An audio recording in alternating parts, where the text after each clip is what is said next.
Hey guys, Jimmy here with just a quick PSA for everyone out there. As I stated before early on in the show, I wanted to make sure I had all the audio cleaned up, hopefully by episode 5, being this episode. And of course, being myself, I committed the worst blunder and did a save over my original audios and didn't actually clean it up as best as I could, and I couldn't go back to my original save to restart it. So this is probably my bumpiest one right at the end, but after starting to work on episode 6, I can say going forward, it should all be better.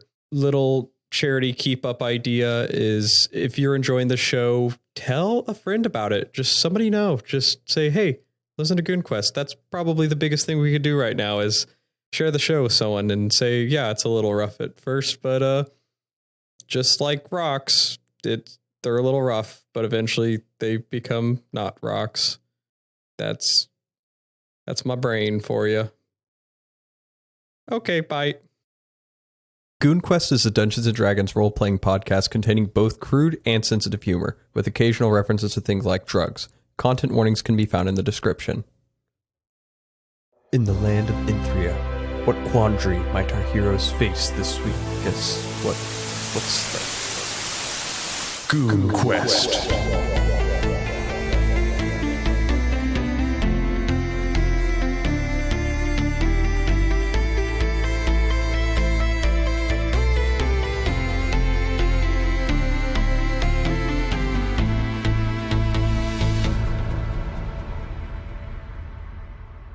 Welcome back to Goon Quest, everyone. My name is Jimmy, and I'm your friendly neighborhood dungeon master in this world of my own creation. Goons, go ahead and introduce yourselves. Hello, I'm Goon number 1. My name is Joey from Texas, and I'm playing the level 3 human wizard Plato. Plato actually, fun fact, hopes to be a father one day. He's always wanted to be a dad. He also has big aspirations of being a wizard, so it might be something he wants to do that he just won't get the opportunity to, but he's holding on to that dream as long as he can. Has he already started thinking about baby names, despite he hasn't found another partner to... He's a big believer of, like, in the moment, he'll know. When the child's born. Yeah, whenever he looks upon his visage, he will know. Can I clarify which thing will he not be able to do? Become a father or become a wizard? Yeah, wizard is number 1. Okay. A father can happen in there. If he becomes a wizard and he can't find a partner, is he just gonna like magic babies awake, like into existence?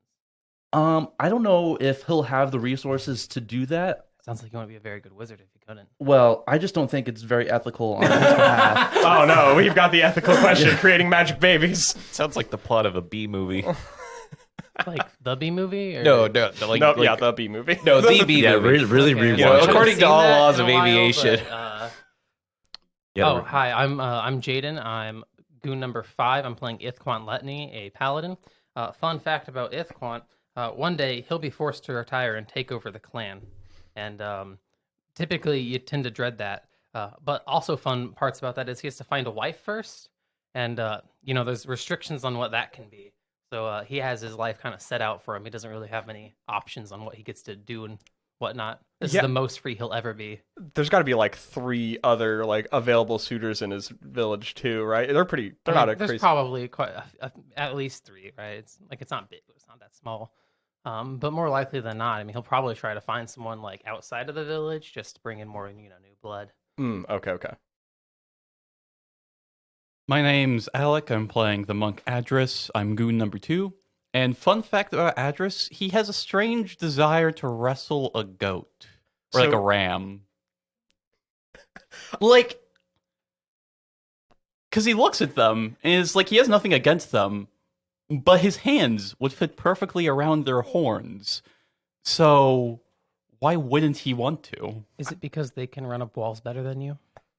For now. Oh yeah, for now. Ooh. For now. I was thinking back. There's another fun fact. You have Adras does not fear animals. He also wants to fight a goat.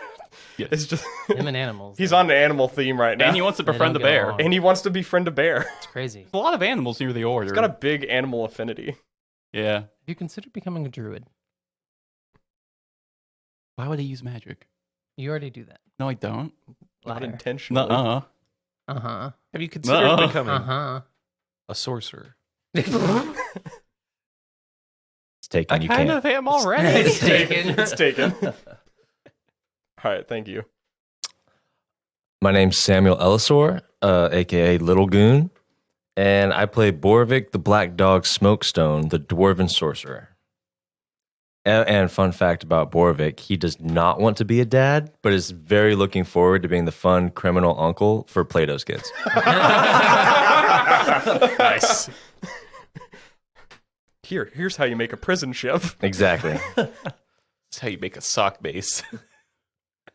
I don't know. Is that even a bad influence to you? Is that a bad influence to your children? No, look, they gotta be rough around the edges. You know, Plato doesn't want no bitch. Yeah, your bad uncle just have to be like being super nice and stuff. Like always brush your teeth. I didn't say bad uncle. I said fun Can I criminal take them on uncle. camping trips, Plato? I encourage it. Yay. and leave them. Yeah, 'cause that's what you do. You throw them out into the wilderness. It'll be like, negative 30 degrees. And you see if they can come back home in time. Tie them in a sack, throw them in the lake, see if they can get out. Exactly. And if they don't, then they're just not Classic worthy. tradition. Can I cook for them every Thursday? You know what? This is actually working out really well for Plato. He doesn't have to be around. He can do his wizard stuff, and y'all are good. Y'all He's got like 4 pseudo dads. Really looking forward to being an absent father. Look, Plato's son. You just gotta do the right he has a thing. name, okay? motherfucker. Not yet. That's true. Fair enough. Hello, I am James, also known as Goon number Goonies. I haven't seen that movie. Really? Yeah. I'll You be nailed playing. it. That's what they do. Hey That's guys, true. everyone can join us for our watch party of Goonies. Hey, I haven't seen I'm it. Apparently, pretty it's sure got I've shown Josh you- Brolin in I'm it, pretty so that's sure I've wild. shown you Goonies. No, you haven't. Live I streaming know on for our a fact. Patreon. Whoa. I would never make a Patreon. I'd only make a Goontreon. A good, yeah. Exactly. Anyways, I'm playing the level 3 human ranger, Voralden Derrickson. And fun fact about Voralden, he's been sending a couple letters to Regina every now and again, because, that's the love of his life right Yeah, there. Regina Sharp, the Kaltikan, which is like a bird type person. They got like the wings on their arms and stuff, and you've been sending letters to her. Yeah. Are you just asking how she is? And Yeah, your average, hey, how's it going? yeah, and she hasn't responded at all. Well, yeah, right? but Because it's doubtful that the first letter's even gotten there yet. It's been like, I don't actually. It's been like 5 months. I'm sure she just hasn't received it. She's very busy. yeah. Everyone keeps like putting up his hope. and you're Don't worry, Vrelden. I'm sure she'll write back any day now. To be fair, it would be like, fuck, where are we going? Who knows? Maybe there's just a random metal bird that's been taking all your letters. That's a reference. It's a reference Is no it? one will get. No way. Where the fuck are we going, Ian? It's Fuck if been a I minute. know. You guys are in Emerith Elf currently. City. You guys were kind of heading in the direction of Fairthia. Yeah, Because you were kind of wanting to you at least pass news on to the fact that there was a dragon that had attacked with a K. Yeah, so the letter would be like routed back to Fairthia. We haven't gotten there yet, so like the return address would be Fairthia. Okay, so you're hoping there's a bunch of letters waiting there for you. At least one. Okay. It's one letter. It's just, I hate you. Hey, mixed signals. What? It's just a bag that's like slightly damp and it just says "get in." I mean, Problem is he would do it. yeah, it wouldn't be the first time. Yes. been there, brother. Definitely. Some drowned kittens. The two of them definitely have like a interesting relationship, having one dealing a lot with drugs and you dealing a lot with being opposed to people that deal with drugs. Yeah, But I mean, it's a forbidden romance. It's like the Flashpoint Batman Joker, Is it? Not really. Not yet. All right, guys. I mean, if we were married and our son died and she went batshit crazy, I also went literal batshit Again, crazy. Not yet. No, not yet. not Hasn't yet. happened yet.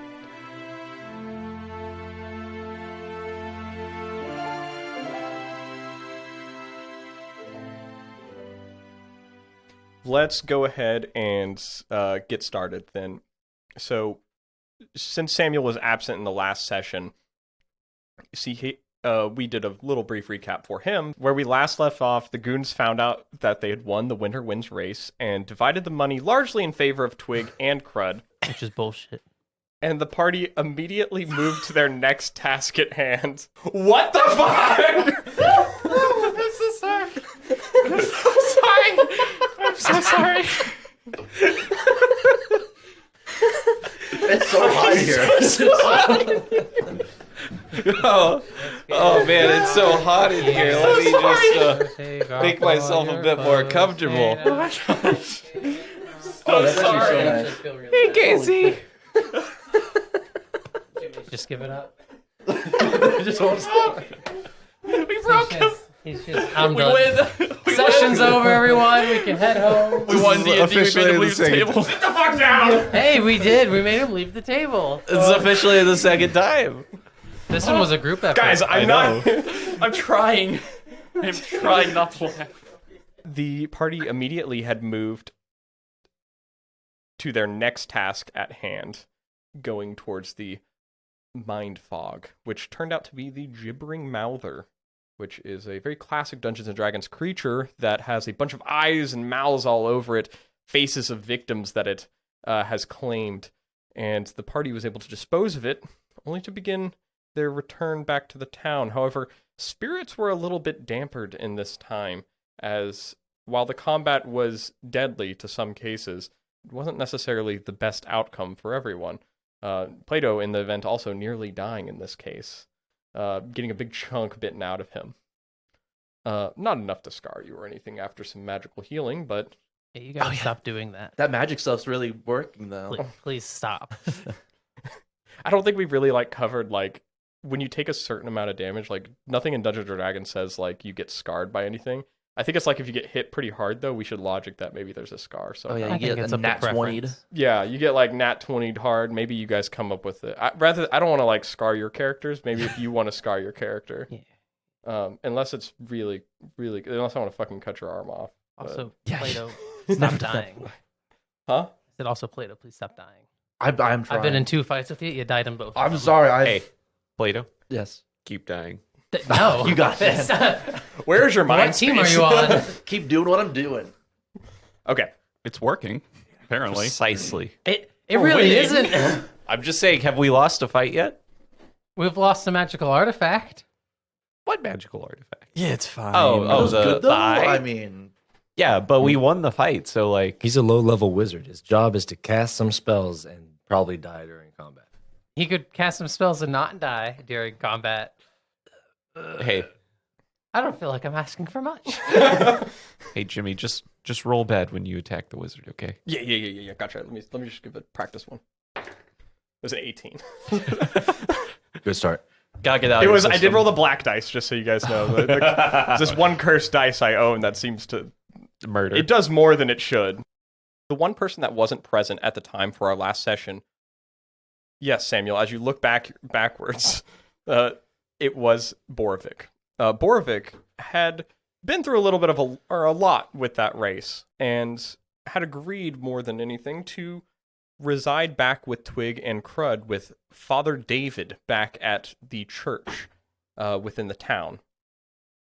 Now, Boravik, back with Twig and Crud, what have you been doing what have they been doing with you? I've been teaching the ins and outs of poker. Oh, okay. Okay. Sitting at a table in a church with Twig and Crud. Crud looking at you very gleaming eyes. He's taken a shine to you. He likes your hammer just as much as you like his little stick and rock at the end of it, with no rope attaching it at all. And Twig seems to be a little despondent in this time. She seems to be getting a little nervous over everything, so it's definitely giving a little bit of a reprieve for her. As she kind of looks up to you during this time and starts asking some questions. Where did the rest of everyone go to? I don't remember. Oh, okay. So what do I do with this card as she shows you her card?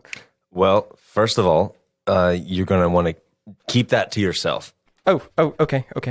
And now here, and this is where you'll either take the pot or you'll get fucked. This is the river. All right, River. Now, Like the one outside? yes, more or less. Now, you're going to bet or check? Oh, I'm gonna put, she puts her big check on the table. I'll go all in. All right. Given that you just showed me your cards, you don't have anything. Oh. And I wouldn't have done that. Oh, okay. What do I do now then? Well, you fold. And then do I take my money back?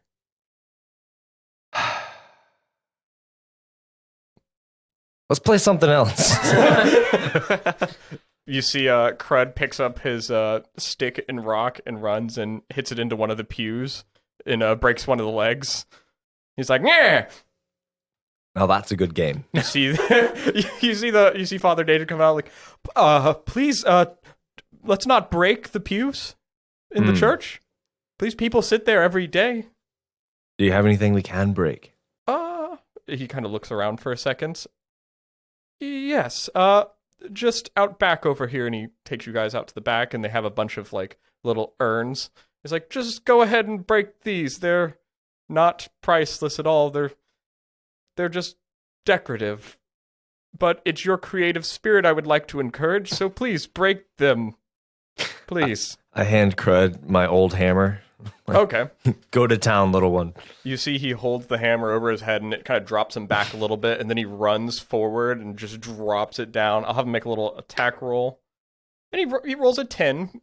You see he smashes it down on one of the urns, and you see Father David just twinges a little bit. He's like, yep, someone did make that, and this is a new transition of this piece into something new. It is evolving into something new.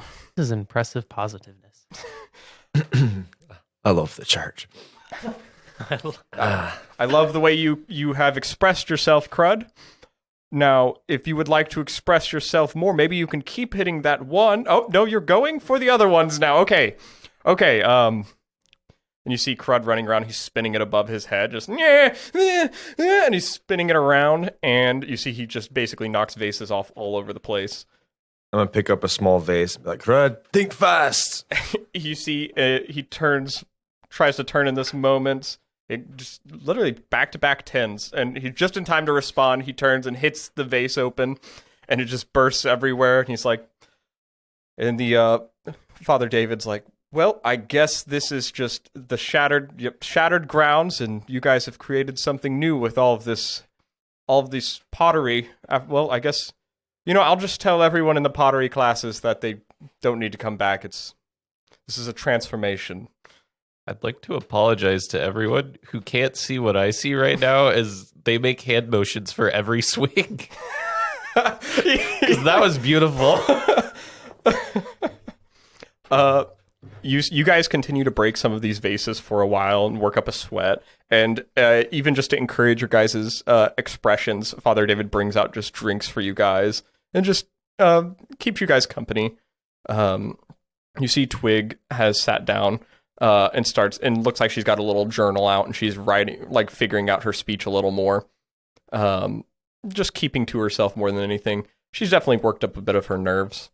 But other than that, we'll transition back over to the forest, where the 4 other members and Bookie are... So the 5 other members. Yes. Okay, sorry. It depends... who am I kidding? Bookie is a full member, yes.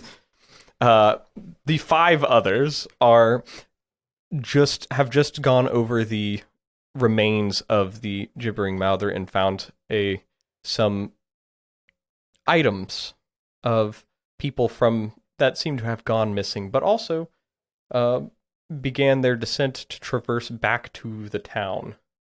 As you guys know, the dinner would be coming up in a little while, probably a few hours from now, but you guys were going to head back to town and stuff. However, a lot of you did suffer some grievous wounds, and I guess we'll be licking those wounds in that time.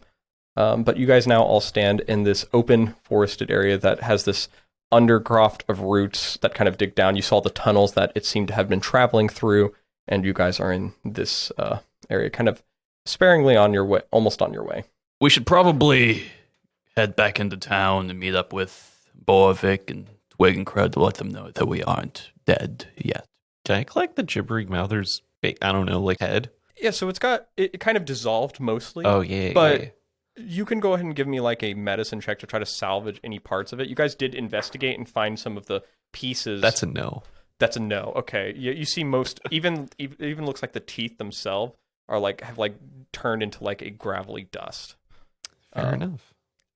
An expert in demonology or Look, chaosology could understand it, but you don't know if there's any around here other than maybe Ithquant could determine that it is evil, but One's very good at determining if things are evil or not. he is. I just looked up at Gibbering Mouther for the first time, and gross. That's right, you didn't get to see the picture. Yeah, you did not see the picture of the Gibbering Mouther. Just disgusting. Yeah, they are completely nasty, and it left burn marks on people, and you actually got to conveniently miss out on it, kind of like attacking people's vulnerabilities, as it whispers sweet nothings into your ear that are Sweet, horrible things. sweet, horrible nothings. They're very meaningful. I don't know why we're calling them nothing. If anything, they should be sweet, horrible nothing, or sweet, horrible things. Okay. As you guys kind of gather yourselves around, Voralden, you aren't able to uncover anything from it, and there goes as well as your only proof that you guys had taken care of it. What this evil was out here, other than over time people will see people won't go disappearing. We Fair. also have the trinkets that were... You do have the trinkets. You could have, yes, which could be controversial also if people see you've uncovered trinkets of people that are missing. One was for Twig's mom, right? One was for Twig's mom. Okay. An interesting attempt to watch them try and frame us, but... Yeah, it'd be a big stretch. Someone would have to go after you. Right. Yeah, who would do that? Somebody would have to be like an enemy of ours. Yeah, you haven't made any enemies yet, I so want to Well, say maybe Idris did, but... I want to say I pocketed the trinket from his mom. It's been like a month, okay? yeah, our recording sometimes is.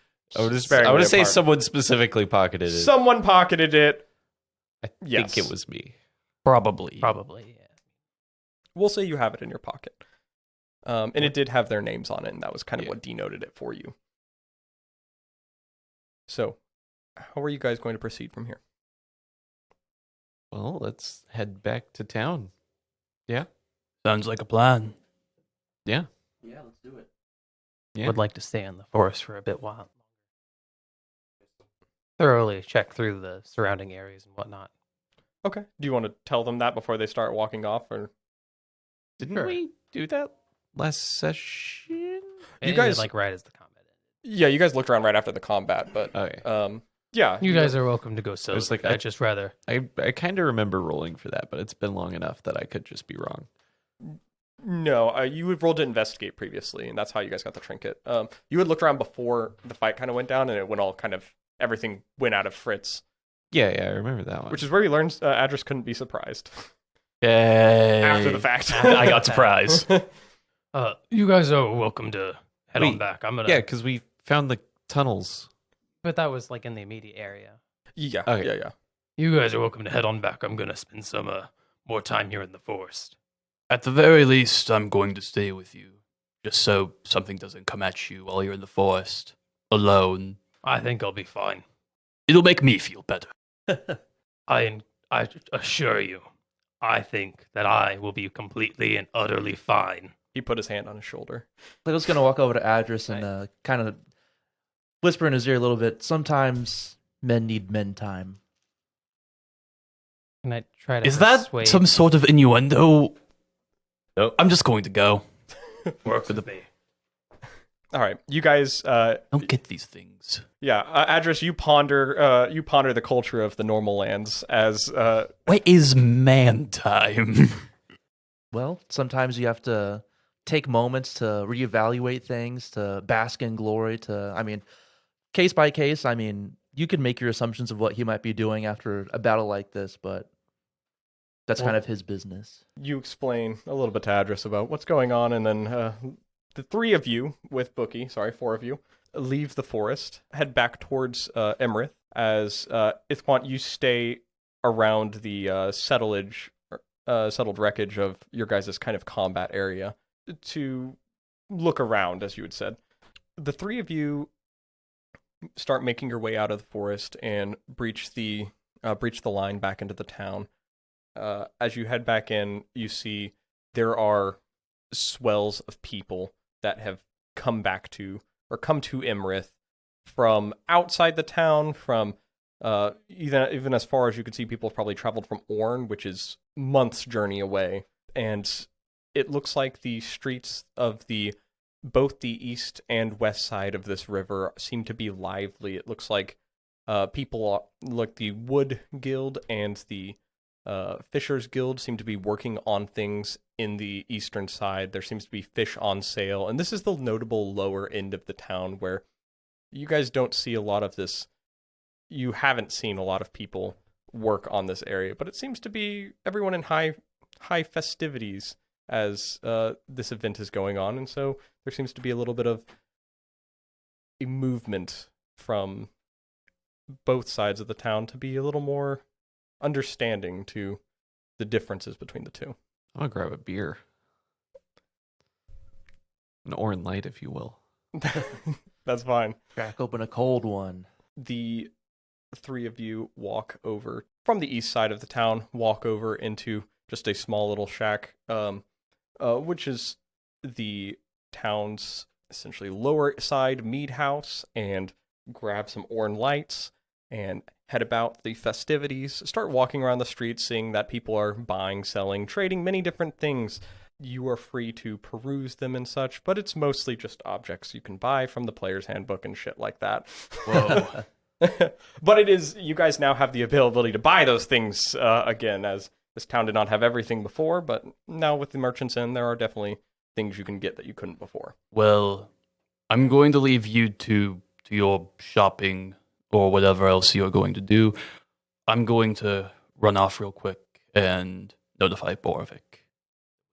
Still alive. Awesome. Should we reconvene somewhere? Should we just meet up at the shack? I think as you all stay within this area, as I point to this area, I should be able to find you all. Okay. And should we talk to the mayor, let him know we kind of saved the town, you know? I mean, if you want to do that, you can. It'll probably help put some people at ease a little bit. That's fair. But I'll grab Boravik and then we can meet up and decide what to do from there. Okay, cool. So I'll run to the church. Yeah, you run up to the church, open the door, and see. You hear some shouts coming from the back as you walk towards the area and see. You see Boravik and Crud throwing what looks like to be ceremonial urns for ashes and stuff into the air and hitting them with hammers, as well as you see Twig feverishly working on her speech, sitting on a tombstone. Boravik. Hey, you're alive. What are you all doing? Boravik looks around at all the shattered urns. That a trick question? I feel it's pretty straightforward. You're smashing urns. Correct. You see Crud throws a urn towards you at the moment. And he's like, eh! And he tosses it towards you, Boravik. Turn backhand it with the hammer. It just shatters into pieces, and those pieces fly all over you, Adras. Or just wipe the ashes of someone's cremated corpse, assumedly, from my face. Just, So how did it go? Well, whatever creature was causing this, it no longer exists because of us. So That's fucking this beautiful. mind fog should, at the very least, start to clear away soon. Ithquant is checking the forest. He refused any help, so he's just alone in the dark, dense forest. Sounds about right. It is. It is not a bright forest. Thank Oh you. yeah, but I just Yeah. feel like it's midnight. Thank you, disembodied voice. Plato and Voralden are out shopping, and I'm here giving you this information. But yeah, so would you want to meet up with the others? Sure, let's go find him. All right. Got a gesture towards Twig and Crud, sort of. Yeah, you Meet see up with everyone else. they run over. Crud hits 3 more urns on the way over. Wonderful. Good job, buddy. Yeah, you see Father David has made his way out, and he's like, "Oh, good. You guys are leaving?" I've loved your expression so far, Borvik and Crud. You guys have done a wonderful job on hitting all of these vases. Father, so we found the creature that we believe, at the very least, to be the source of the mind fog, and we have taken care of it. Lightly. It was a creature? Yeah, it was this, like, mass of, like, eyes and mouths that had carved these tunnels throughout the forest floor. What the fuck? Maybe not in front of the children. Yeah, I'm like, sort of whispering this to him. Okay. Right. Well, and you're certain it was a monster of sorts? Certainly acted and looked like one. And then when we care of it, we found trinkets. Huh. You see he pensively kind of looks back and forth. If people seem to be listening, and he kind of confirms there aren't, and then maybe we should talk more about this inside. Would you want me to grab some of the others so we can talk about this? Sure. Let's not go shouting about this in the streets or anything. That would probably be for the best.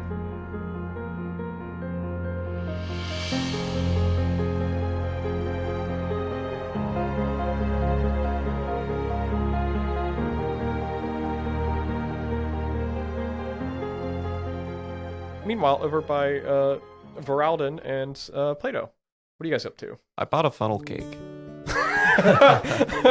Yeah, you get a full-on... Like, I got the biggest size I could, and Yes. I'm, like, not touching it because I'm waiting for everyone else. Yeah, you've got the Oreo Supreme funnel cake. It's got all the shit on it. But it's, like, on a paper plate, so it's, like... The grease is, like, the grease Right. stains going through it. It's so hot. I'm, like, trying to hold it. The plate's falling apart. This very single thin paper plate they give you. Yeah, Plato's just indulging for a little bit after battle, just getting some drinks, getting some food. Yeah, someone's given you a imported from the coast coconut. Which has got a drink in it, some mixed drink in it. Ooh. And yeah, you guys are just kind of enjoying yourself, waiting for the group with your funnel cake to get back. Yeah, it's like, I bought the funnel cake for everyone. It's been a solid, 5 minutes of you holding this funnel cake. People are passing by, bumping into you. And the two of you kind of realize, after looking around the area, it's a little bit weird how everything in this area is functioning. You see fish prices in the area where they had been posted in the days prior are half the price they were. You notice several people from the Loggers Guild seem to be working very diligently through this time on fixing up this portion of the town. It seems to be a lot of the stuff that looks presentable, though. It doesn't seem to be more of the actual structures. They seem to be fixing up the facades of buildings. Ah. Yeah. They're getting ready for the speeches and stuff. It seems like they're playing host, if anything. Yeah. Looks like the most work they've put into this town has happened this morning. Yeah. I guess I'll go talk to some people, close people working to me. You walk up to a couple sitting there with their young kid, and the man kind of looks up and is like, well, how can I help you? Hey, looks like people are really putting this place into shape, huh? Oh, yeah, no, it just seems to happen this time of year, this day specifically, this morning. Really? Yeah, it's nothing new. They come in, they fix things up, make it look presentable. You know how it is. Okay, is someone important coming through, or is just... Well, no, just keep up a good image. Emerith is growing and all, so you gotta make it look like it's, both sides of the town are presentable. Yeah. Okay. Is it just, tourists coming in after the big race, or was there any special occasion just this time of year?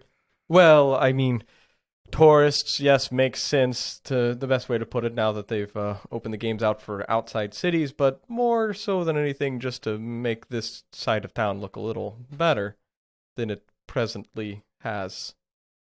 He sighs a little bit and it's like, yeah, it's hindsight it'd be nice if they did this more often. Half-price fish.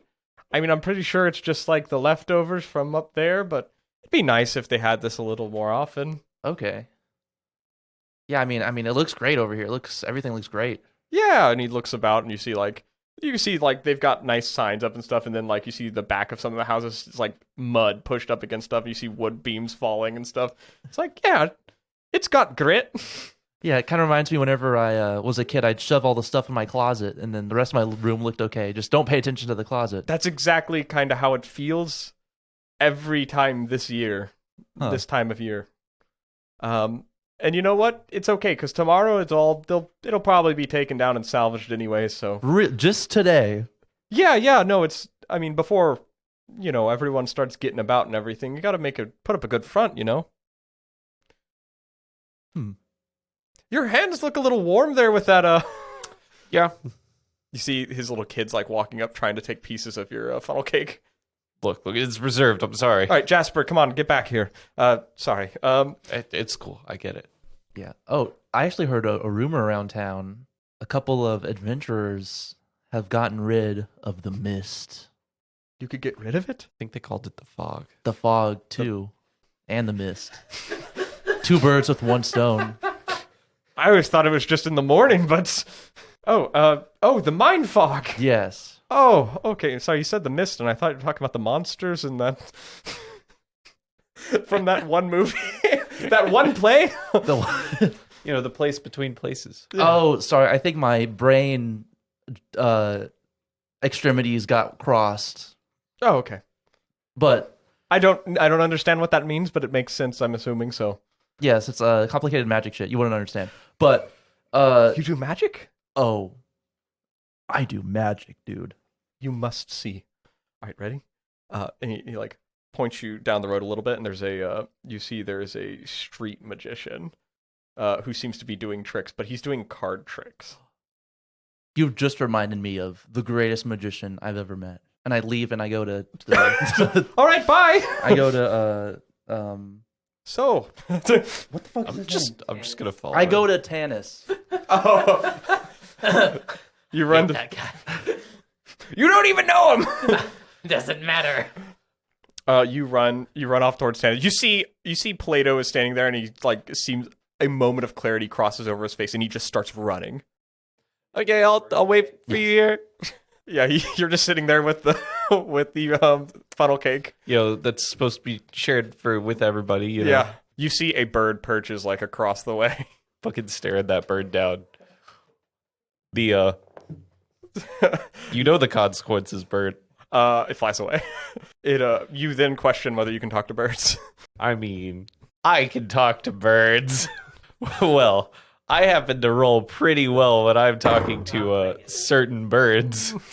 Oh, Some now I talking about- lovely doves, if you will. I thought I was talking about Choky. No, he's Also Choky. Choky the axe beak. Oh, there's choking involved. He is talking about a love of his life, Regina Sharp, who is a bird person. Yes. The joke was there. I had to roll. Joke is there. We all missed it. Sorry. Unironically, apparently Voralden's 100% a bird person. This isn't like just a realization, because like we got Regina Sharp, we got Choky the axe beak. And this bird you just yelled at. Yeah, Ithquant's kind of cool, and he's kind of like a bird. Well, It's 'cause just scales instead That's of just feathers. science. birds are just old a lot of dinosaurs, and feelings dinosaurs are lizards. about what he He's Precisely. basically a dinosaur person. You are also not here. He's not saying this in character. It's not like he's talking to the gods above. I think I'm a bird person. Look, I'm The just guy saying. standing next to him. What the fuck are you on about? I just thought this was like his mind space, like his little mind palace of like, I'm a bird person realization.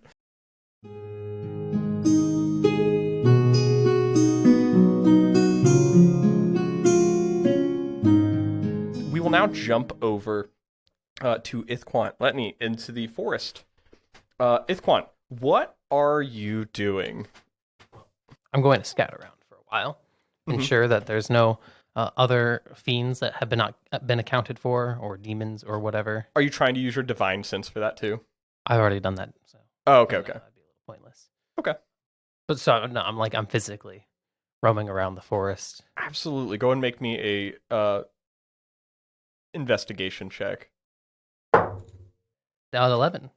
You start to assure that there are no fiends. Is it fiends, celestials, Fiends, and undead? demons, anything evil. Yeah. Any hint of evil that you get in the surrounding area from this creature. You still have that odor, that scent on your nose still. Mm-hmm. But from what you understand of the surrounding area and its den, other than what is fleeting at the current moment, you do not catch any trail of any in the area. Okay. He's going to go back to where he left off with the group. He's going to set his book down. All right, you set your book down on the ground. He's going to start marking his path so that way he doesn't get lost. Gotcha. Okay, so is he just... He's going to go look for a challenge. A challenge? A challenge. Okay. And by a challenge, what do you mean? Challenge. Something challenging to him? Yes. He'll know it when he sees it. Exactly. He'll know it when he sees it. All right. You start walking off for a challenge. That's what I can do right now. Yep. Go ahead and give me a survival check. 9. All right. You begin to walk off into the forest south. And for clarification, the town sits to the north. You basically just head due south. You had headed south to where your current location is. You just keep heading further in, looking for any expectation of a challenge. If you head south far enough, you'll find Fairthia, which would take a little bit, but you could eventually make it. Are you going to... the river does flow into the forested area. Would you be traveling riverside, or are you going to try to stick more densely into the forest where you currently are? Stick more densely. Okay. Forests are typically more well-traveled, so animals are less likely to be there. Okay, perfect. All right, so you start heading off south, and we will come back to that. Jumping back to Adras and Boravik, you're heading back to grab other members of the group? Yes. And Boravik, are you going to go with him, or are you going to wait at the church for them all to come back together? I'm going to go with him. So Twig and Crud come with you guys as well. Crud climbs up and onto your shoulders. Absolutely. And just bounces his little mallet hammer on your head. Oh, you gave him your old hammer, Gave didn't him my you? old hammer. Okay, yeah, he's just holding that. He's swinging that hammer around from the leather strap in the end. You have to stop him every once in a while as he's like hitting people as you're walking by. You all head back to the ferry to cross back to the the eastern side of the town. Adras and Boravik, as you guys cross over, you toss yet another copper piece off your character sheet. You should have just paid. There's probably like a membership fee. You guys just put a silver down and you get like a week's worth. It would probably just be more efficient than you'd have to stop. Yeah, let's write a silver piece off and it just pays for it. All right, good. The two of you are riding across the other side. The ferryman's just looking over. So you have him, okay? Mm-hmm. Well, you done a good job now. That's all it. Yes. What are you doing now? That's good. Yep. Yep, well, here you are. That's it. It's fucking A. Well, here. I need to get you off to the other side and let you guys on your way. Okay. You ready? Yeah. All right. You look like you've never seen someone speak Undercommon before. No, I have not. I refuse to believe that that's undercommon. Oh my god. That's insulting to all the drow. Nope, it's been established. Oh, those poor drow. Drow are just extremely Gaelic Drow. Scottish. Duragar, whatever the fuck those evil gnomes are. Sturb Nephilim. Sturb Nephilim. Sturb. Any of the spiders. All the spiders. Kuotoa. Kuotoa. Scottish fish. I did just Most watch the Guardians of thieves. the Galaxy movie and I just choop choop. Was that it? Jump jump or something like that? Choop choop. Choop choop. Okay. You guys get to the other side. You see Voralden just sitting pensively in the center of the street. There's like birds, like 10 feet, maybe like 4 birds around him, and he's like looking back and forth at all of them. Plato is nowhere to be seen. Where's Plato, Voralden? He ran off. I told him I'd wait for him here. Where'd he run off to? I don't know. I got everyone this funnel cake, but I was funnel waiting cake. for Funnel cake. Yeah, I was waiting for everyone so we could, split it. What's a funnel cake? Oh, well, it's honestly I don't know. I just know it tastes good as shit. Heaven. All right then. Here. Oh, you got funnel cake? Yeah, Twig like runs over and like starts eating. We got a majority. Let's go split this Yeah, bitch. fair. Yeah, you guys start dividing up this funnel cake. It restores 1 hit point to you guys. Heck yeah. Let's go. This is going to make me feel like garbage later, but I think it's going to be worth it. I can have a cheat day as a treat. You guys split this funnel cake for a minute, and then also have the realization as well that you did say you were going to meet back with at the church. Yes. But the other people are not here yet. Yep. Ithquant's doing Ithquant things, and Plato doing Plato things. Two kind of things that exist. Exactly, of What's course. Bookie doing? Plato things. He's with Plato. Right? Oh. Well, yeah, no, I imagine he's with him. Is Yeah. he with him? Where's Bookie? I have Bookie. Bookie is with Plato. Thank you, disembodied Plato. When's the last time people have seen Bookie?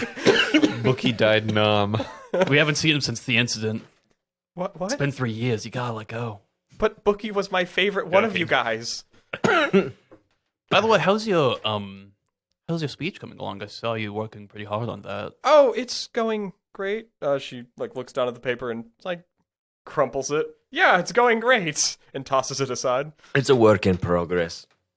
You'll figure it out eventually, as a sort of gently pat her on the shoulder. Yeah, I just want it to be just, you know what? I don't want it to sound like it's too well rehearsed, but also it has to come from the heart, you know? If it's anything like that speech you gave before the race when they were introducing all of us. Wasn't she just like, fuck all you bitches? Yes, exactly. Yeah, I mean, If it's anything like that, you'll do just enough. It's fucking beautiful. telling corporations "fuck you" is good in my book. I like it's just telling feudal corporation. And also fuck the military or something. Yeah, the 5 of you sit there, finish your funnel cake. You see Crud kind of holds his hammer forward, gestures for you guys to keep going. All right, so I guess we try to find Plato. Where would Plato be? I think he went that way. Let's go that way. Yeah, That way, that direction we all know. Yes, Yeah, so we that go that way. way. Guys, go Direction. ahead. Actually, Voralden, give Left. me what is your passive survival check? That's Passive? not a check you normally ask for, Yeah. but you just kind of probably casually watched him walk off. yeah. Is that what? How? Wisdom. Take a 10 and then add what your survival Okay, check so it's is. like passive wisdom. Yeah. Oh, passive perception is the same thing, right? Basically, yeah. Okay, 13. 13? Yeah. Okay. So you watched Plato he got excited for a moment and he ran off. And it looks as if when he had turned and ran, it was after he heard something about a person that this townsperson had mentioned, and then he ran towards the other side of town. So you knew that he had at least wandered off the night before with an individual that had approached him at the tavern. Yeah. You didn't quite necessarily notice their name, but they had rather fine regalia. Honestly, that's probably the best you have to go off of, other than looking for any of his notable tells, if he has any tells when he's traveling. Would you, Plato? Any tells of where I'm going? Yeah. Do you like the way you walk? Voralden has been traveling with you a bunch. Mm-hmm. Is there any distinctive way that he could probably tell? Do it you was drop yogurt every 2 seconds? No, he doesn't. He actually just drops breadcrumbs. Actually, he has his father instilled in him a very military style, upright, shoulders back kind of posture. Does he march when he walks? He doesn't march, but he has good posture, more so than a malnourished street cretin would. That's okay. That's fair, actually. He probably has better quality boots than them too. Yes. So, reasonably so. I'll let you make a survival check then. Oh yeah, that's a 14. That's probably Plato-worthy following. You see his boots go across towards, follow through the mud and get across towards the transportation back to the other side of town, where you start to hand the man a copper piece as you see Adras and Boravik, Twig, and Crud all hand their membership cards over and don't have to pay. That's funny. As he's like, "You're gonna pay?" Here you go. All right, I'll you give hand him him a copper. You hand him a copper piece again, and start to go across. You guys all travel back towards the other side, and then you follow a little bit of the mud footprints that just denote his boots as this side is cobbled. This side of the town is cobbled and does not have to worry about such silly mud tracks like you guys do on the other side. And you follow his footprints back towards T3 Oil, which is the resident, basically, Costco of our world at this point, for basically good oils and shit. And kombucha, of course. Jumping over, Plato. Yes. You ran over to T3 Oil. Yes, I did. What are you getting up to there? Well, I'm gonna walk inside politely. The doors kind of like slide open. Oh, there's two people on the ends pulling them open as you walk forward. ooh, is there a breeze whenever I walk in? There is. There's a very steady breeze. Awesome. All right. Well, I'm gonna just straight away just try and locate Tanis. All right. It is a pretty busy day for T3 Oil, and you're starting to look around through all the people peering about, and eventually you catch eye on him, kind of.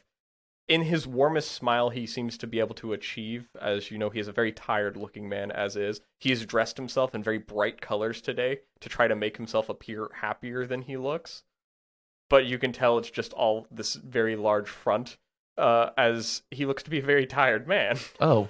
Or tired elf. And he's like, yes, we do have a discount currently going on. It is a 20% off on any Madri of poultice packs. Oh, wow. Filled with the herbs that you choose to put in there. Wow, you guys are doing the best deals around town. I just ran across both sides of town, and y'all guys have the best deals. I'll tell you that right now. That's crazy. That's amazing. Oh, hey, I got this lemonade for you. You look a little. Do you want a lemonade? Do you like lemonade? You see, Tanis looks at you and he's like, Plato, yes, I do like lemonade. Congratulations. Thank you. It was a close race. We fought hard. We're really proud of our team. Thank you so much. Yeah, it looked like you guys had put in a really strong effort there. I did get word that you guys will have your discount. It technically applies at any point today if you would like to use it now. And I went ahead and extended it out individually, so you'll each individually get a 50% discount store-wide for your first purchase. Well, look, I know time is money, so I'd like to have a little bit of your time for a moment. Oh, well, I'm not going to charge you for that. I mean, I have other employees that can do this job. I was just trying to, and you see like some of the other employees looking about, some of the other people working like, he's not that good. And he's like, okay, well, yeah, you can step on back to my loft up there. And we can talk. What did you have in mind? As he kind of puts his arm on your shoulder and starts walking up, and the two of you walk back towards his office and step inside. Yeah, well, good to see you again. Yeah, looks like business is going well. Please, beanbag chair right there. Thank you. Look, I came to talk to you because, well, I'm gonna be honest with you. I thought I was at the pinnacle of magic since it came back. And, well, I think you're a couple steps above me at this point. What? No. You were telling me all about the different things that you did. Yeah. I saw it in the competition, too. Yeah, I mean, I don't get me wrong, I think I'm up there, but, look, I need all the help I can get, and you're definitely very proficient. At the very least, as much as I am. So look, this is the big enchilada here. I'm gonna pull out Bookie. And, okay. So this is the Book of Mendis. He hesitates for a moment, opens his mouth a little bit, closes it again, turns to the side, looks back at the door, kind of looks back to make sure it's closed. And by that I mean he pulls the beads to where the door that would be there is closed. He pulls up a beanbag chair, sits next to you.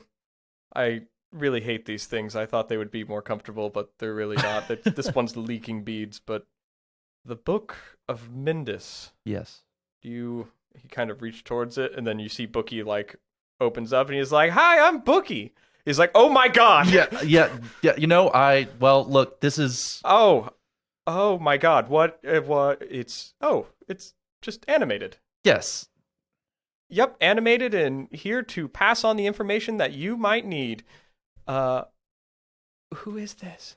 Bookie whispers to you. This is Tanis. He's a very powerful wizard like me. Oh, okay. So, Bookie here has a brother Kind of looking at Bookie like brother, sister, friend, pal. Yeah, I guess if you're written like simultaneously, I don't really know what the relationship makes it, Uh-huh. but like I like to think like, family of some sort. Yeah, there's more books like him, at least one more. And I don't know if you know anything about that. I suppose at this point, as he pulls Bookie's cover forward, yep, that confirms it. The apprentice to Mendus Right here? would be you. Yep. Interesting. Well, do I have something for you? And he pulls out from his bag a little pen. And he's like, Can you sign my robes? Listen, big fan of Mendus. Absolutely. I mean, come on. You're the new apprentice. I mean, this is monetary value wise. Like, can you sign like this robe or like I have a wand? Yeah, man. Whatever you want. This is wow. I feel like it's like meeting Mendus, but I can't because he's long dead. But like, it's like the next best thing. I've kind of met Midness. What? No. Yeah. Shut up. And look. He has a top secret base. Are you referring to his tower? Yes. Oh yeah. Well, yeah. You've been there? Well, I couldn't really get in. I know of it. Okay. But yeah, I've been in there, and well, I pretty much met Mendus. I don't want to. I'm a humble guy, but I pretty much met Mendus. Okay. Yeah. No, this is a lot to take in. Where did you come across your friend Bookie? Well, it was actually gifted to me by my mentor. And Bookie is like, yep, I was stolen and taken away, and then afterwards I was technically gifted by him opening and signing me, and that's how I was acquired. Exactly. This is a okay, yeah, no, I'm following a little bit more than anything. So you want to seek out his sibling texts? Yes. Okay. Yeah, simple enough. Yeah. You have the people you travel with, the Dragonborn, Pure Scale, and the dwarf. We got quite the crew. Yeah. I was pretty fucked up last night. Those are the two big standout ones. Mm-hmm. But, fair. Are they helping you find the book? Well, we're all kind of in it together. In it together for what? What are you trying to achieve, looking for? Well, there's a couple things on the docket. I don't know if word got around to you about, I don't know, like a dragon or something flying around. The town received reports of it, but I don't know for certain if it actually headed through here or banked south.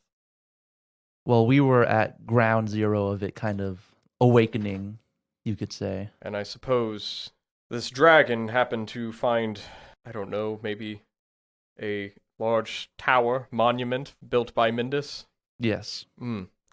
Yes, that might have been something advisable to have mentioned. Maybe someone should have told that town not to put a town around a tombstone. I don't think many people knew about it, but anybody who did definitely made quite the error there. Well, I can't really tell you where the book is, for I don't know. But what I can tell you is share some of my own understanding. He pulls out his large wizard book and puts it on the table. So, let's talk a little more candidly. Spell work.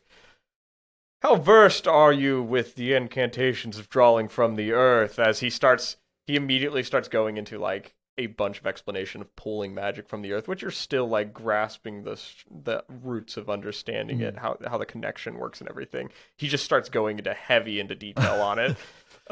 And we'll cut from there for a second over to the five of you who are now following the trails which lead you to T3 oil. All right, we go inside. Yeah. The doors open almost automatically as you see you see two people pulling from each side. Oh, that as a gust of cold air hits you guys as you enter inside. Thanks. A person with a big fan is blowing a big block of ice. Thank you very much. It is very hot for being in winter. True. Right? I forgot it was winter.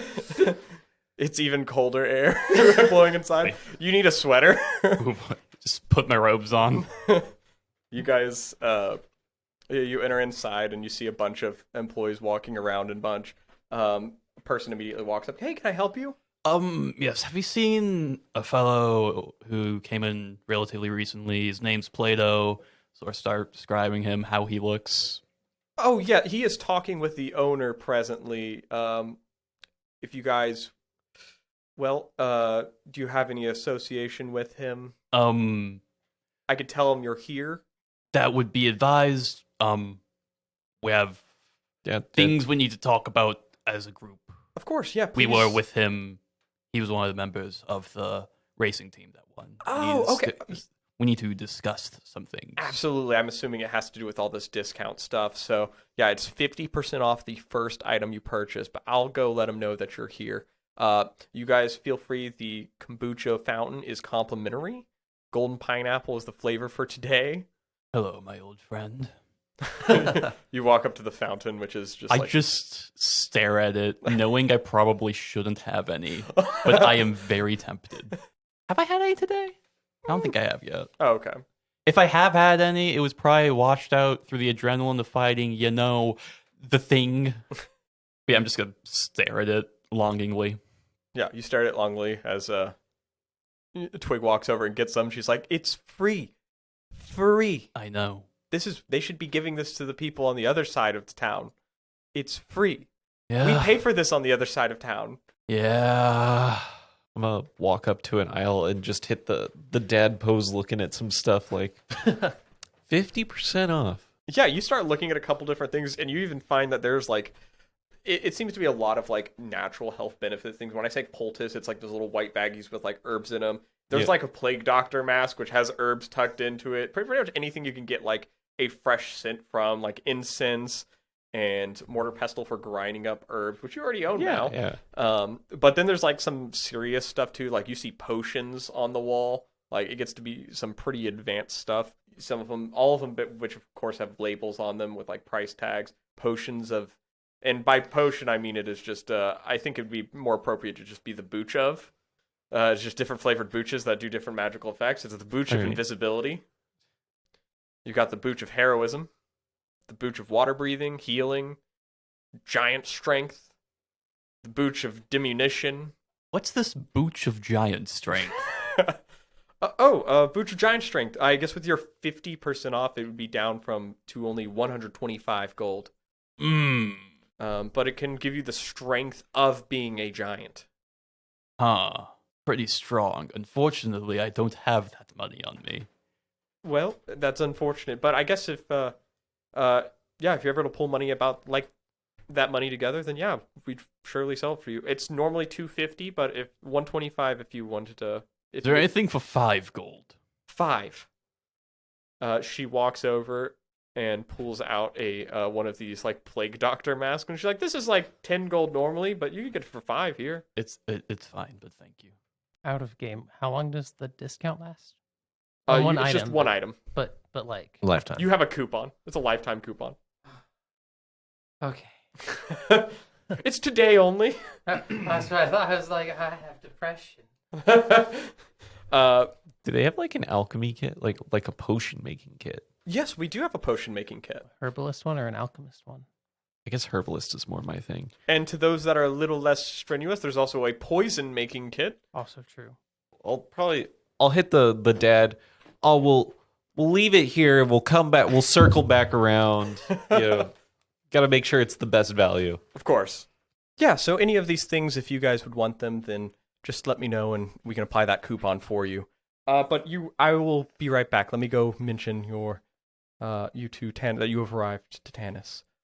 She walks off and comes back to the back room where you and Tanis is sitting there explaining to you. He's on a page talking about the intricacy of drawing magic to basically form basically the ground around you. And he's like, well, see, technically we're connected to the realm itself in a way. You draw your magic up into you, you can also draw yourself into the magic. Whoa.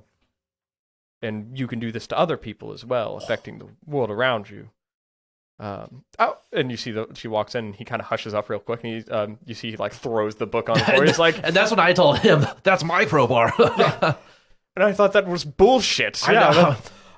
And she looks over and she's like, it looks like you have some guests that have arrived for your friend here. And he looks over and he's like, oh, your friends? Oh yeah, my pals, the boys. Oh, okay. Yes, your friends. Okay. Yeah, please send them in. We'll pull out chairs for them. And he pulls it. He just like pulls in more beanbag chairs. And the lady comes back. Well, he'll see you guys now.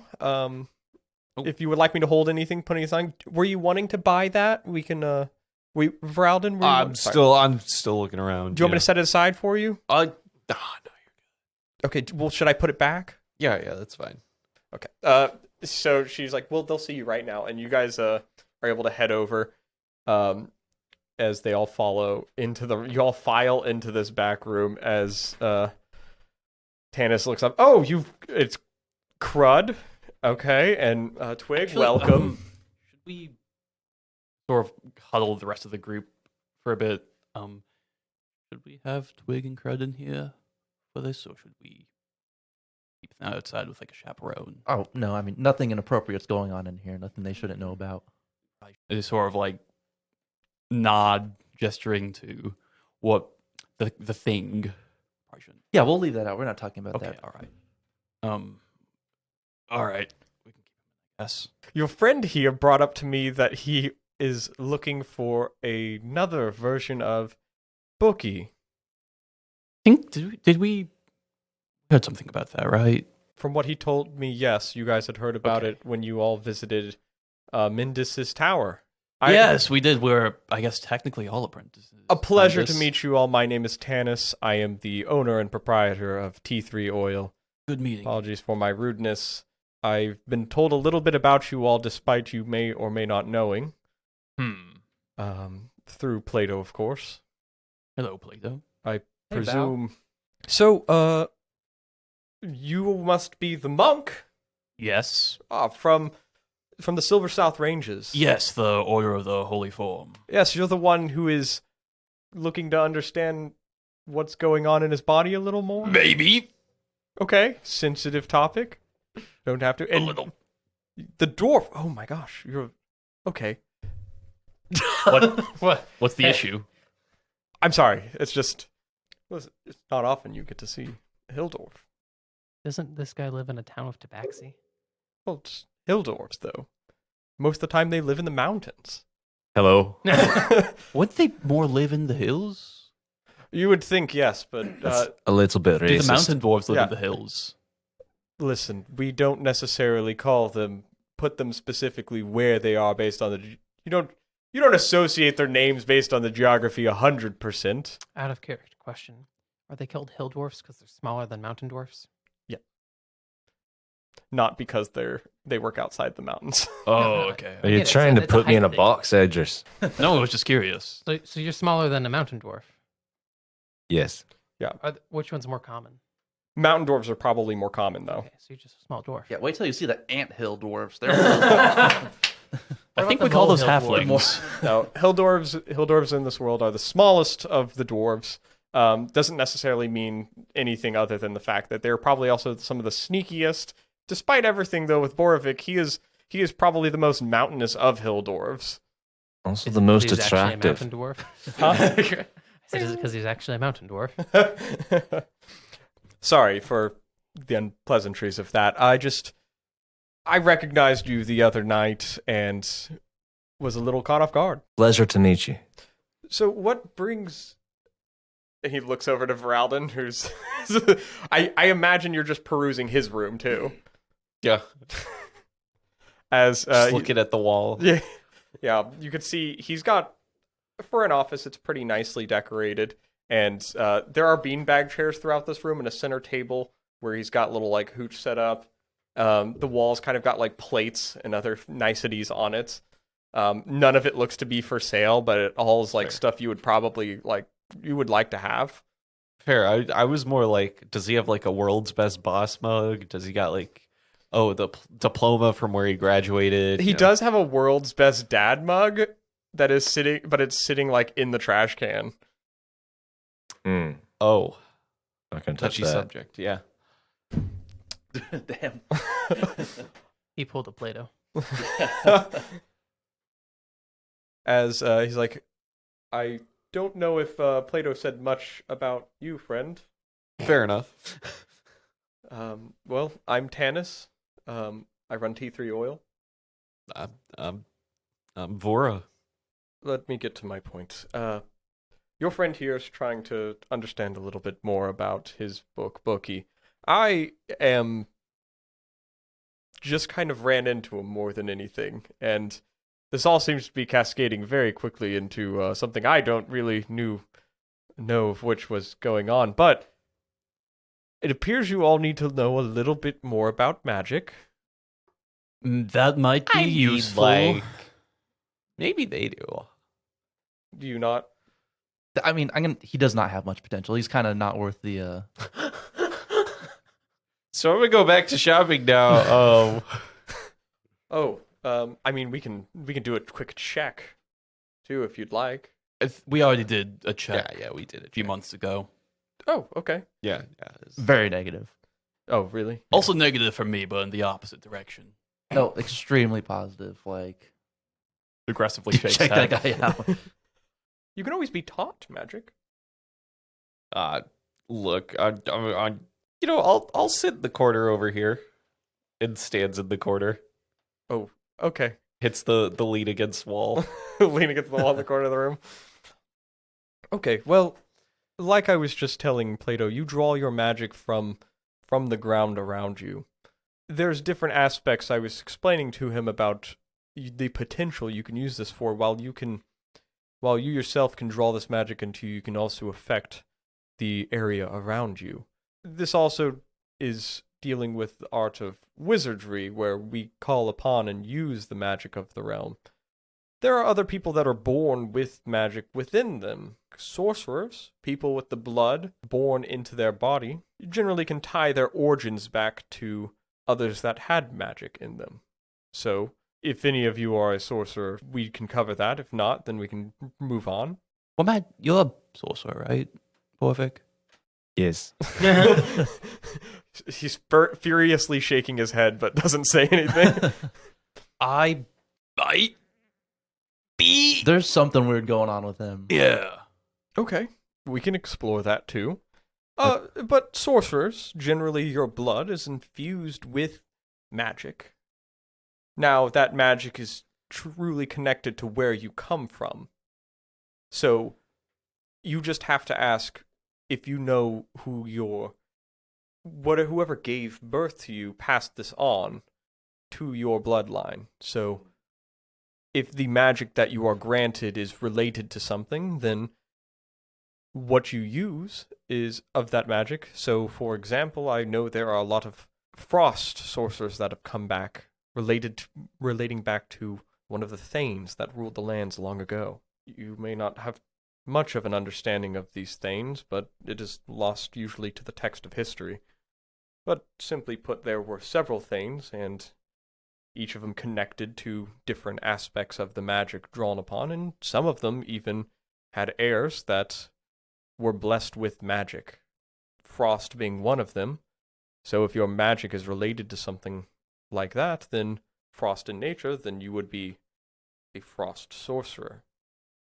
But it is simply easy enough to follow your family lineage back far enough, and you could figure out who was your original line.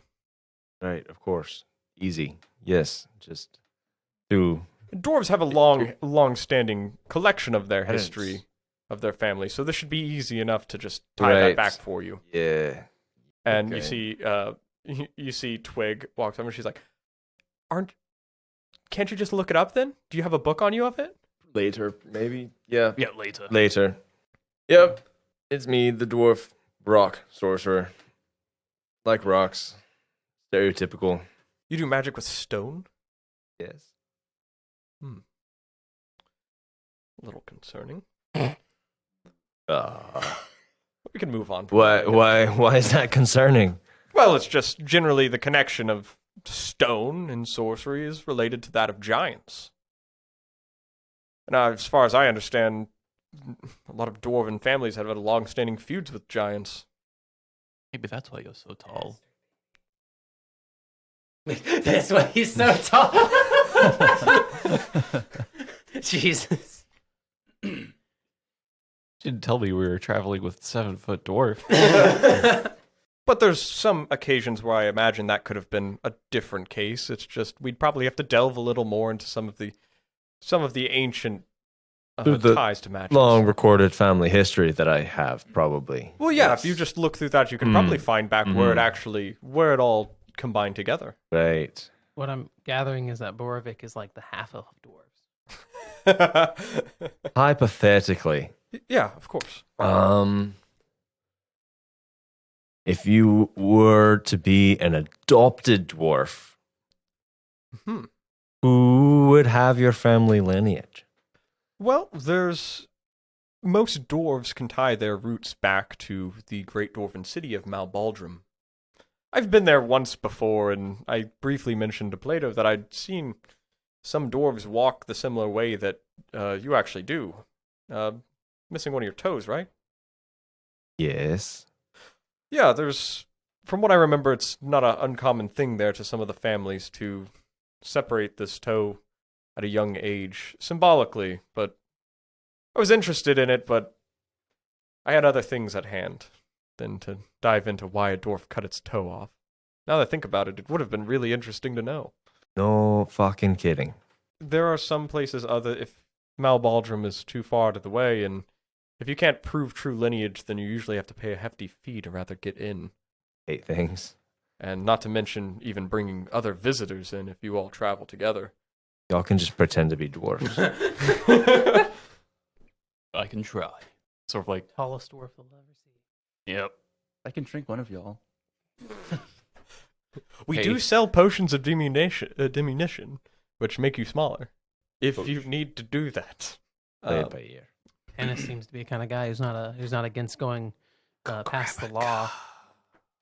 And he's all like, "Yeah, go ahead, sneak your way in. We could just Also, give me money." stick someone in someone's pocket, drink them I down. don't think they get that. Small. Yeah, that's Well, if you drink the potion and then Plato shrinks you down, Oh, that's a good point. or we also enlarge the bag. This is just my bag of stuff. Don't look at it. Don't worry about this. My personal bag of stuff. Trader, I mean, Yeah. people don't normally check your bags. Yeah. This sounds like the start to a heist. Oh God, I did this for a living. Trust me. We're gonna. weren't you the one that was like good at beating people up? And I've sneaking? got an intelligence of 8. I can do this. We're going to steal Boravik's birth certificate. So we need to break in, steal the Declaration of Birth. I'm gonna On steal the it back of it. in order to save it. If you can't necessarily associate a connection to your lineage, there's always the Chamber of Sortilege within Orn. It is a long-standing collection of information which is being mostly re-delved into. There are spine weavers there, individuals that go throughout the text of these, essentially a lot of old text that was written long before the dereliction, but at the same time it does keep a rather comprehensive collection of family lines, and dwarves, while generally staying rather secluded to MayPlato, haven't been unknown to share this collection with the chamber, as it is not, while it is located in Valencia, now Orn, it at one point existed there before those towns. It is a very old building. We can move past that. I'm sure you can find the connection to your bloodline easy enough with just a book on your family line. Sure. Now, Adras. Is there any lineage for lightning magic? Related to sorcery? Yes. There were many thanes that existed in the land, and many of them had offspring. A connection to one of the thanes could be what you have. They were born to essentially embody the Thane's powers, but without getting them, they would wither away. Ah. And the Thanes have been gone for thousands of years anyways. They were here long before the dereliction even happened and died out before the first society came, if you guys are familiar with the ancient text. Voralden, you might have an understanding of this because the Thanes are connected to the Untamed. Okay. Who is the god of Yeah. essentially wilderness, untamed nature, basically. Yeah. Had a big following in the collapsed. Yes, the collapsed are very centrally located around the Untamed and protecting for this. When there were a lot of gods that were connected to this continent and the realm itself, the Untamed was, before people were coming about, the Untamed sought to have the lands be balanced in its own way through not doing anything. The Untamed didn't want to be connected to stuff. Their nature was to not impede it, not get in its way. So, what they did is they divided their power out and gave it to several individuals across the land, and they served as Thanes, relating to different elements of the world.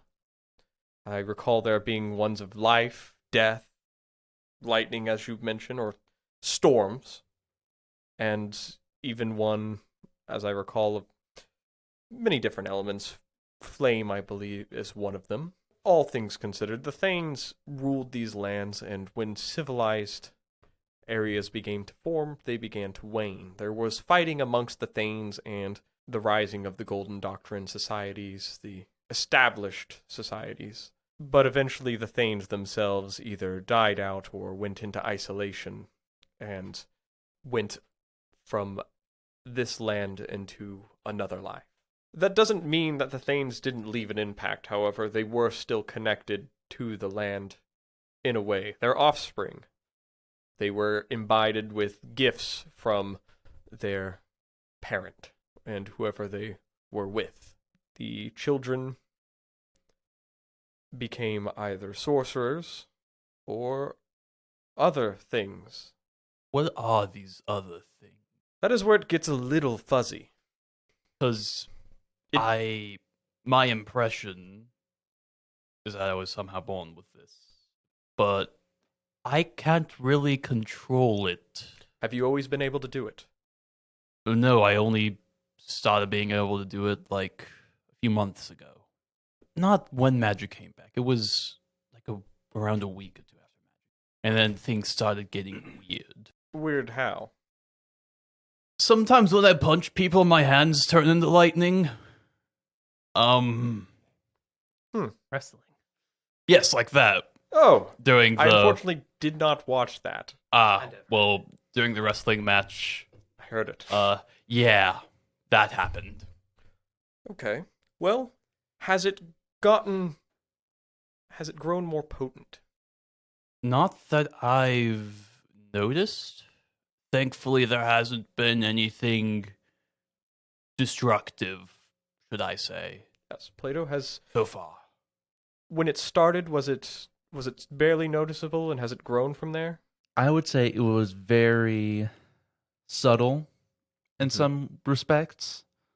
Probably during the wrestling match, it was mostly showcased there. Right. That's probably the peak, but since then, nothing. But that was only, a couple days ago? Yeah. Okay. So, you've practiced your balancing of mind. You can take information very easily, correct? I would like to think so, yes. Oh, perfect. Well, simply put, from what I understand is if you are not a sorcerer connected to this, and if I can tie this to you being related to one of these things, and this is a big if we're running with, then if these powers keep manifesting at the rate at which they are, if they're growing, as you're seeing that, then, well, either we find a easy way to abscond it and remove it, or it could, and I would like to be very simple in saying that, it could have adverse effects. How do we remove it, then?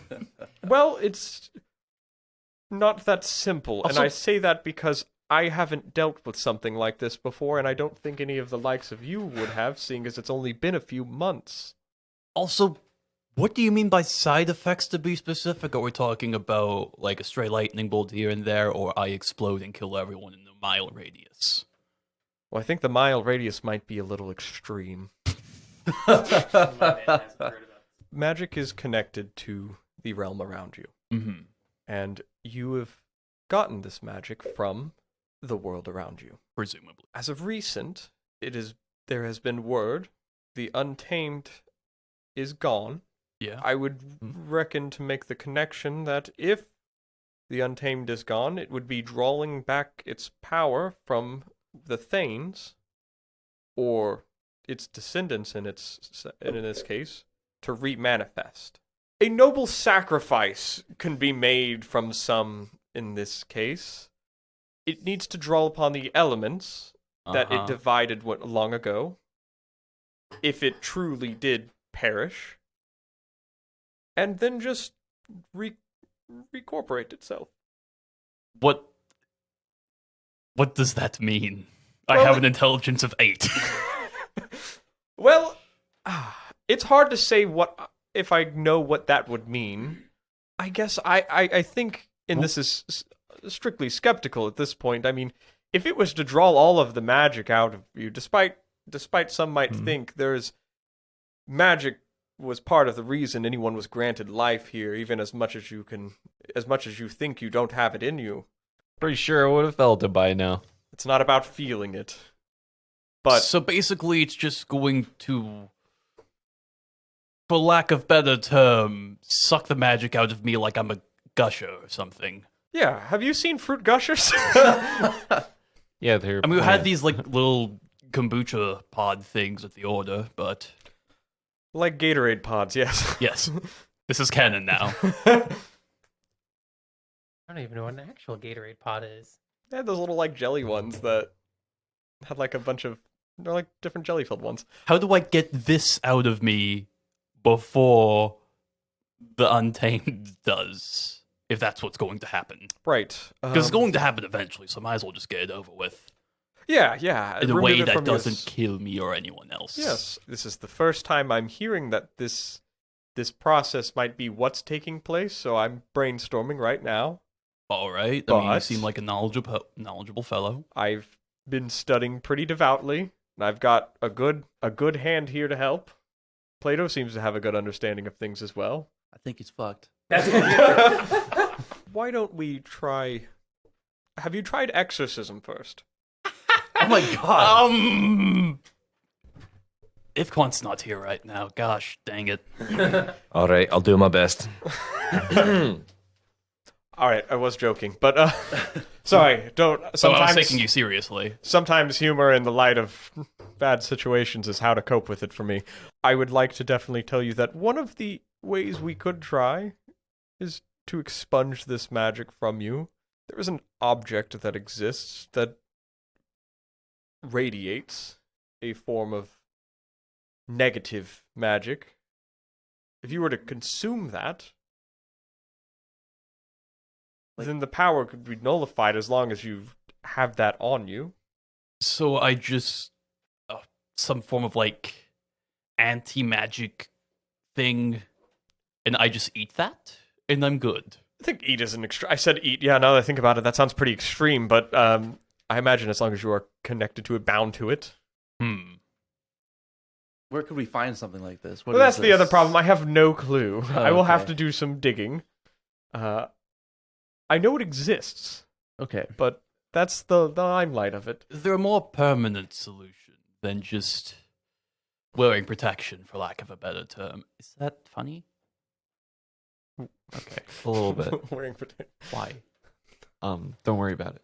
I'm gonna worry about it. Okay. Well, you would worry if you don't wear it. Yeah. Yes, that's why it's called protection. It's to protect me. Why don't later on I'll do a thorough investigation, That's fair. thorough examination of what's going on. Some form of identification, Yes, maybe. some form of identification, and we can do that later after the affairs of the evening, if that would Right. be better. Now, I feel like I have offered a lot of my own explanations to you all.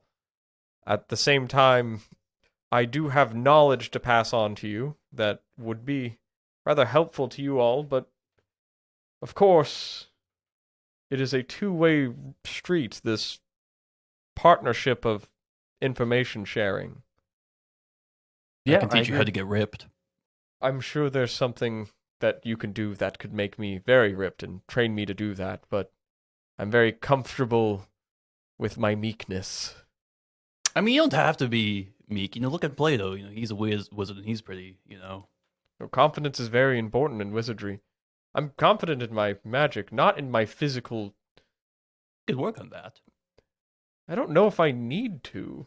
Am I that bad looking? I mean, just in case magic goes away again. I mean, it happened before. I guess that's fair. Maybe I feel like he has something specific in mind, maybe. All right. He wants me to teach him how to be a hill dwarf. Don't. I'm absolutely positive. Why don't you all meet me here in the evening time after the affairs of this evening and the speech, and we'll have a chat by the kombucha fountain once I close the doors. A midnight treat, if you would. You had me at midnight treat. I will have to resist. That was almost the last thing I said. That was the last thing. And I wasn't going to come until then. I feel like now that just Voralden has the classic, staring at the fridge at 3 a.m, but it's him staring at the bush where there's like berries or something. Voralden, I guess you should kind of be thankful that you're not going to be sucked by the Untame. I mean, I don't. I think that's what he wants. A little jealous, I'm actually. just saying, I trust the Untamed. That sounds quite painful. Just saying, I trust the Untamed.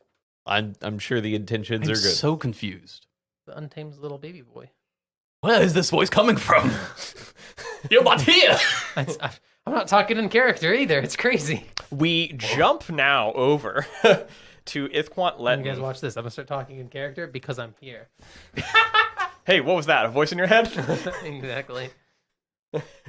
We jump now over to Ithquant Letni. As you have wandered through this forest for probably, basing on how all their stuff has gone on, you've probably wandered through here for a good, 30 minutes. Just wandering further off into the forest. And I guess all I have failed to mention as well, you guys would have been interrupted as well from the bells and the town ringing for the sound of the events for the evening. Having essentially rested for a little bit, you guys can gain the benefits of a short rest in this time. Ithquant, you would have not gained these benefits, but Ithquant, as you're walking through this forest, you start to, having now been traveling alone for about 30 minutes, you start to hear noises that you wouldn't normally expect to hear other than just being alone in your travels. So, the birds are chirping and stuff like that, but eventually they go quiet. And there's a steady hum of the forest. As you're walking through, your boots kind of crunch down on snow. It's breaking the silence of everything. You hear the river flowing off in the distance. But you find yourself at kind of this small little breaking to where you see several trees are kind of dilapidated, meaning they are twisted in some weird ways and stuff like that. As you crest into that area and continue walking, go ahead and make me a perception check. 21. A 21. Yes.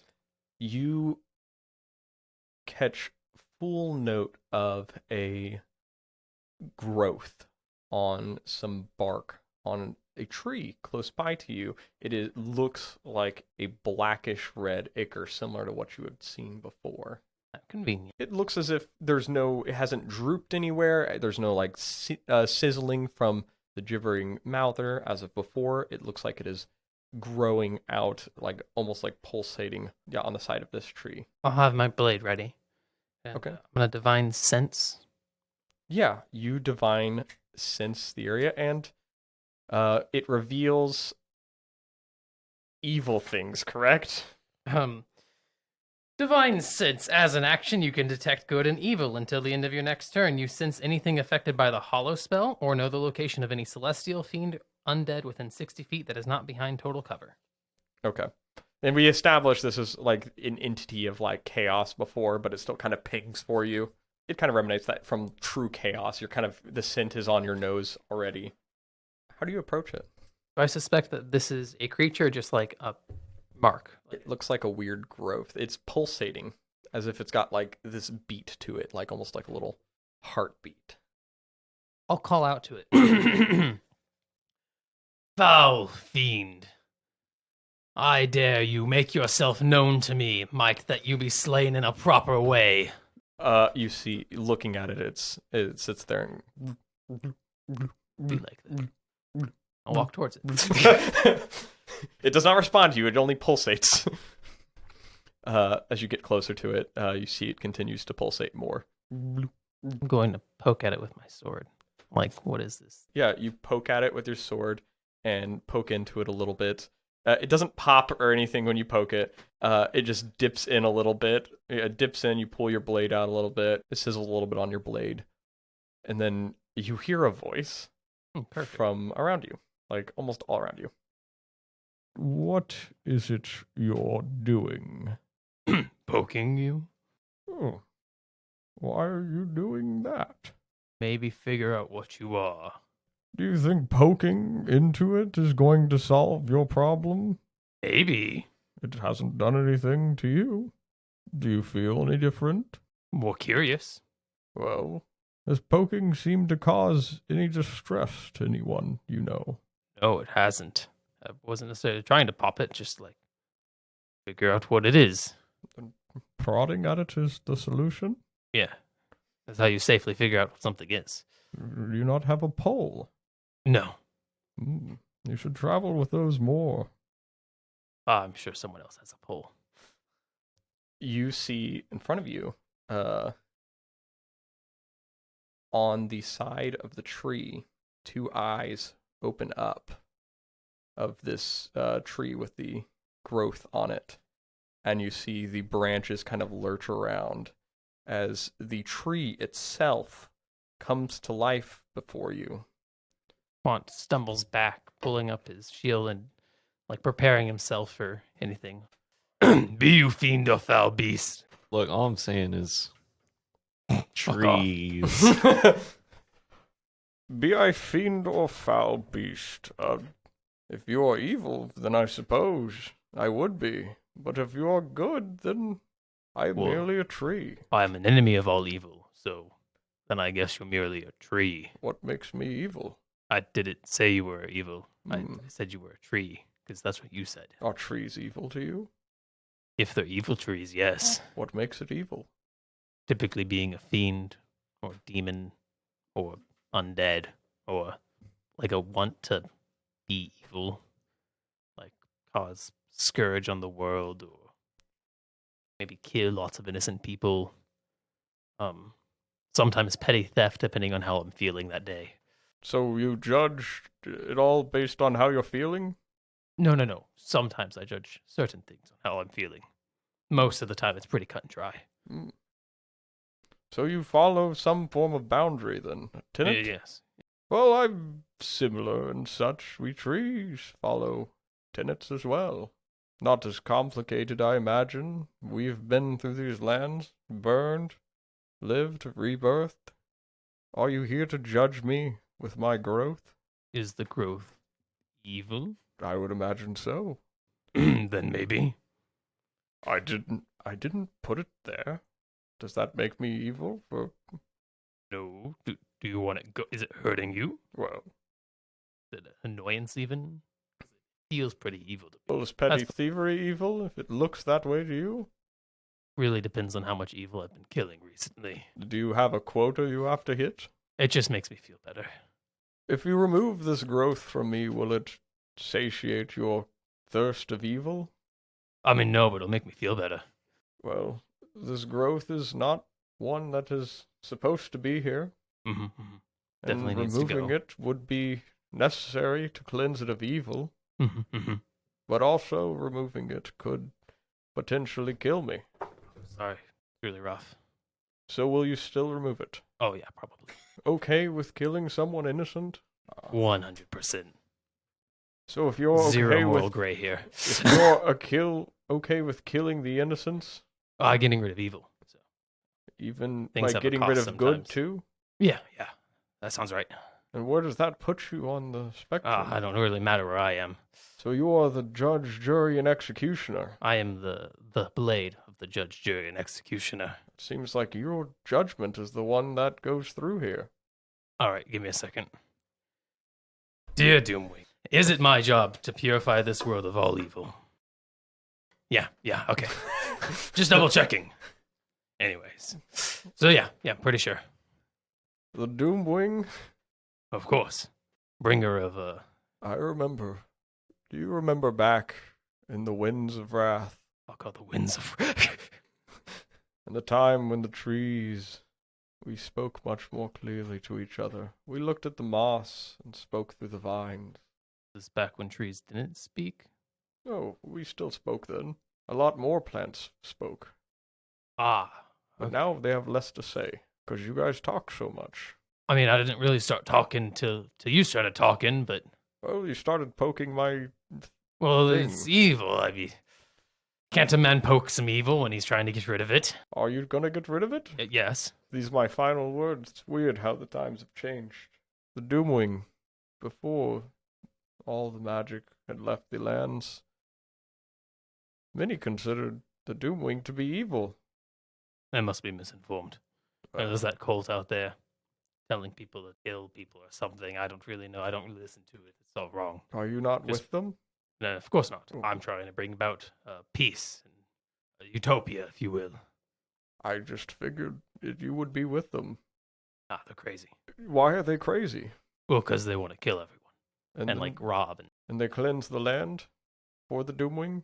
I mean, I guess if you consider burning everything down, sure. But I mean, I wouldn't call that cleansing. I'd call that plundering and massacre. They Of cleanse people. all. Yeah, all everything. versus just evil. You Big just difference. cleanse evil. Correct. A different side of the coin of the Doomwing. Mm-hmm. I supposed you were with them for... I figured you had just strayed off the course of their travels. Oh, are they in town? They've been passing through the area now. Can go hunt people. Well, you might be a little past them too far now. They've headed north. They're on the other side of the river from here. Good to know. Good to know. I guess the Crimson and Doomwing followers of whatever it is you follow. Conquest. What are you conquering? Evil. Am I evil? You have some evil on you. But if you conquer the evil on me, and kill me, is it conquering me too? What is that? Like an iffy. Iffy. Yeah. Are your tenets not definitive? I mean, yeah, they're pretty definitive. Conquer evil, and I'm conquering the evil. And just because I conquer the evil and you die doesn't mean I'm conquering you, because I'm not conquering you. I'm conquering the evil. Right. You just happen to be dying. So if evil... I see the causes unrelated, person. No tenet in your book about saving people being conquered? No. Not at all. Just conquer the conquerors? Just conquering. So you conquer the conquerors, Yes. and then you are conquering the already conquered? No. They can go do whatever they want, as long as it's not being evil. I don't feel like I could go do whatever I want right now. Well, sure you can. Well, And once I get rid of the evil. Sure. I conquered evil from, Claire conquered evil from 2 of my friends recently. One who used a sponge bath. I could give you a sponge bath. oh, we can try. Do you have a sponge? I'm sure we can find one. Where? Literally where? Please roll an investigation check for sponge. Just saying, this is like Show me the the sponge! That is a 14 for the sponge. Oh. All right. Evil Dead good ending. All right. Sponge got a stealth of 14, so... I found the sponge. There's sponges, See, I look, guess. right there. I go grab the sponge. Yeah, it's a scrub daddy. Alright. See? We could get started right now. I suppose if you can do what you can. Alright. How did you find that? The Doomwing has power. Anyways. I'll begin the prayer. Oh, no, I did technically cure the child. That's right. Mhm. A prayer to the Doomwing. Dear Doomwing, please help me purify this tree of evil. protect it in itself as well. I am Willowroot. I'm Ithquant. Nice to meet you. Oh, for your prayer. Now I'll start praying. Oh, okay. In my head. In your head. Yeah. Dear Doomwing, please protect Willowwood. He doesn't know you're praying, so he's just going. He's like, so when are you going to start this ritual? I'm full in here. And I'll expend a spell slot. You expend your spell slot throughout this, trying to perform this ceremony to cleanse him of this evil. You see the growth on him just slowly it stops pulsating and just goes to like a stagnant lack of movement. He's like, does this mean it's... I'll take the sponge and I'll just start sponging it away. Yeah, it starts to just like slime all over the place. That's why we have the sponge. Yeah. Slime into the sponge. Yeah, the sponge is absorbing it as best it can. There we go. And it's an evil sponge. You now have it's an evil sponge. But we can kill the evil sponge. And you begin to get like most of it off there. You see it's stained the bark of the tree. The tree ant. He kind of like gestures down at it and he's like, well, I suppose that'll do. But do you feel the evil in you anymore? I didn't feel it really to begin with. Well, you said you kind of felt it. I guess if you'd say everything, I feel the world around me in that manner. Were you well, the can one? you point me in the direction of more evil? Do you find the crimson evil? I mean, they pillage and plunder, so I think that's pretty evil.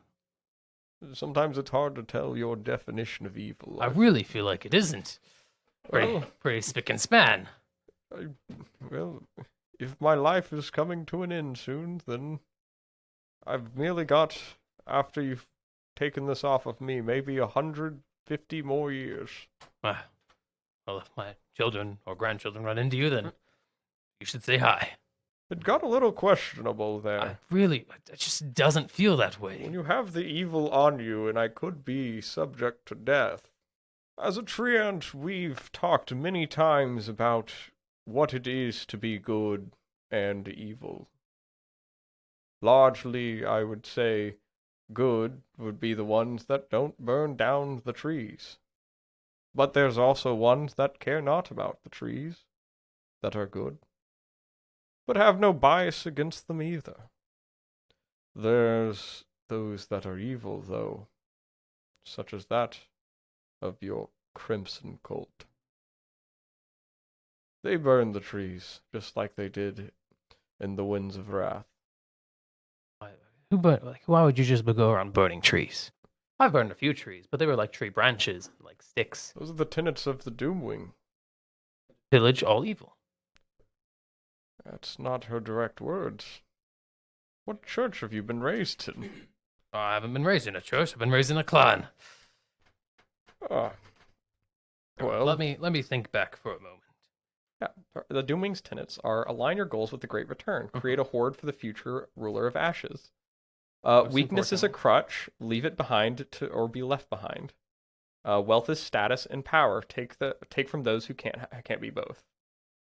You don't necessarily remind me of one that follows the Doomwing, but a traditional follower might cut a tree like me down for being infected like this.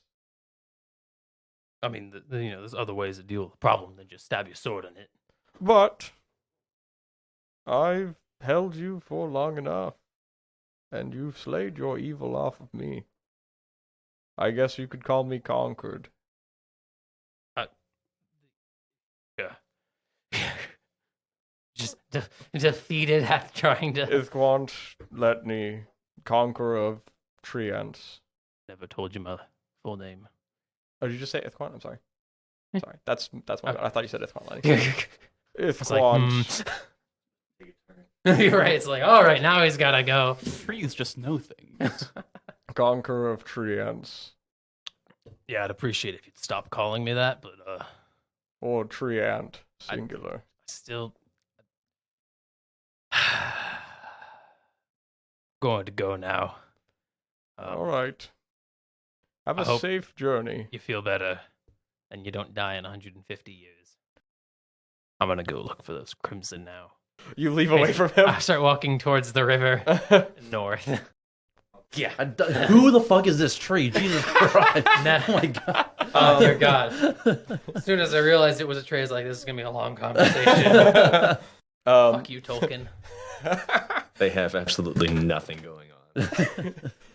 Voralden, it's really cool because you know Willow Root. He's one of the coolest trees you know. Yeah. He's the cool one. You know Willow Root? Treants or baller? I mean, I know him, but like we've never spoken. Oh, okay. It's like I've been to his spot. Damn, it's gonna be awkward when I come back and I'm like, yeah, I spoke to this tree ant called Willow Root. Really couldn't let go of that whole poking thing. You poked a fucking tree? Dude, Bro, I marked like 100 trees on the way there. You marked trees? Dude, what? You guys see everything is kind of gathered around. People are up in the middle of the town. There's large tables set out and about. You see Twig has taken a spot at the very end of a table where you see the Lord sitting on the polar opposite by his, basically sitting just outside of his manor at the end of this very long table. There's several other tables sat next to it. You guys are welcome to sit anywhere as close to Twig as you want, or as far away as you want. You see she kind of nervously goes and takes the head of the table with Crud by her side. I'll also sit next to them at the end of the table. Agree. Yes. Crud hops into your lap, Boravik. You see Twig kind of looks up feverishly, kind of looking around at the few of you.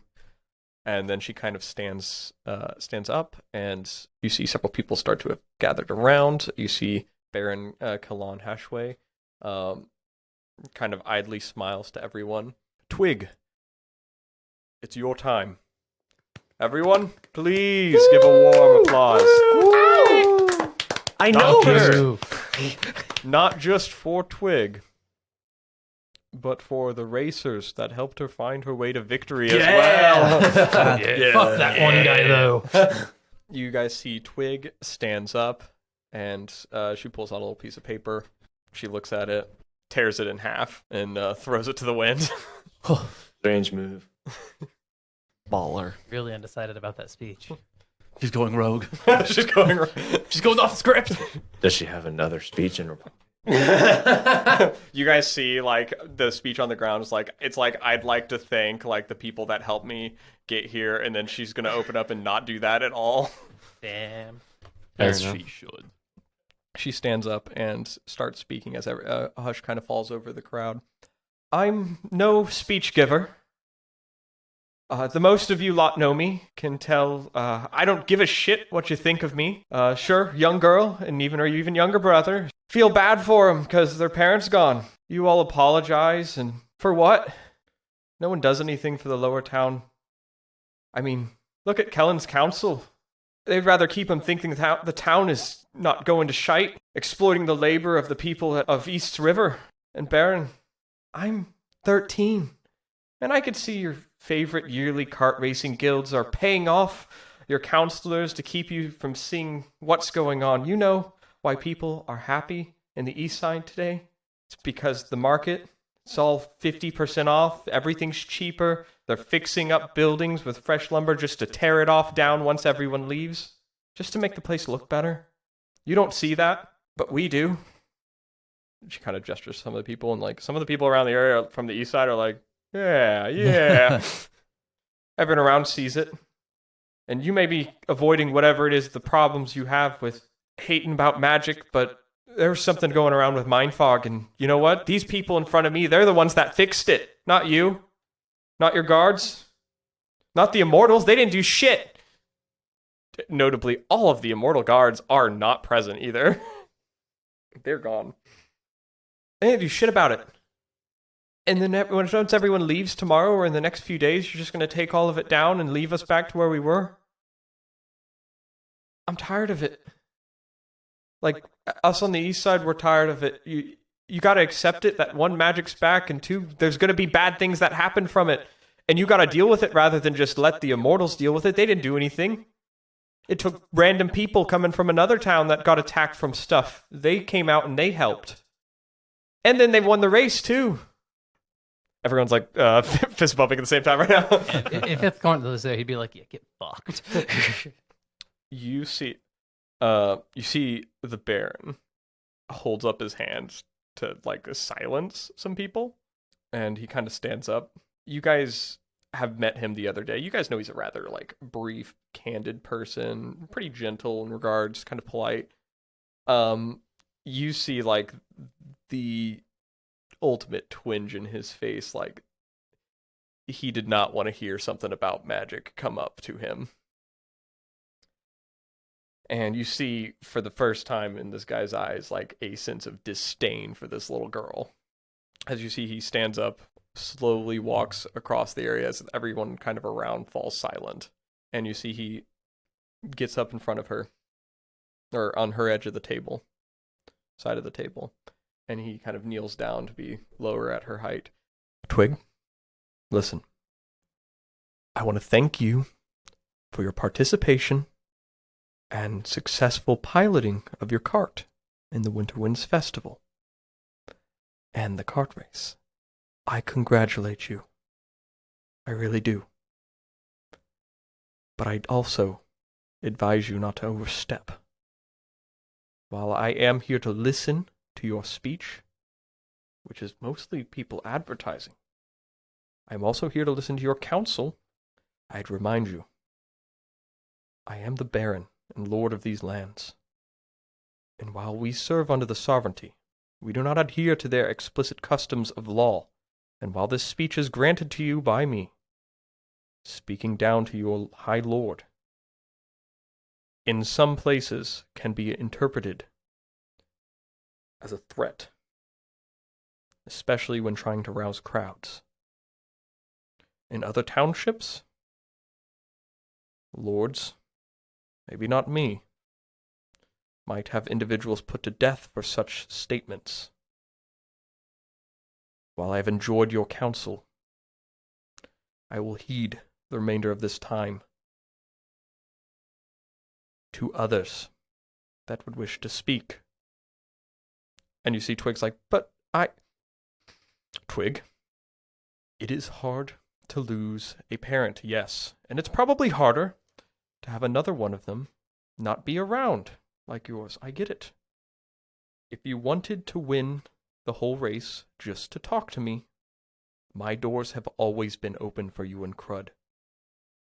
A public show to give my stance on magic, that's crossing a line. I will have my personal guard see to a nightly watch on your east side. With any luck, if there's any more of that mind fog business, whatever disease it might have been, probably from the Northlands, can be at rest. Just as well as your mother, hopefully at rest. And he kind of looks up from her into you all. See to it she finds her way back to where she wants to stay. My doors have always been open for her. She turned it down the first time. They're still open. She doesn't have to live in a stable. I want you to know that. She made that choice, her and Crud. But I have kept my doors open for her. I will have a messenger send your guys' report regarding taking the check. Whoever gave you that big check, I don't know why they did that. He stands up and he see a couple of the council members have kind of approached. The elven woman, you guys remember being with him a few times from before, walks up to him. And you see they start whispering as they walk off. You see it's kind of fallen silent as you see Twig is kind of sitting there. She's like got a very stern look on her face, but you see she's got like a well of like a tear in her eye. You did good, kid. That's a step in the right direction.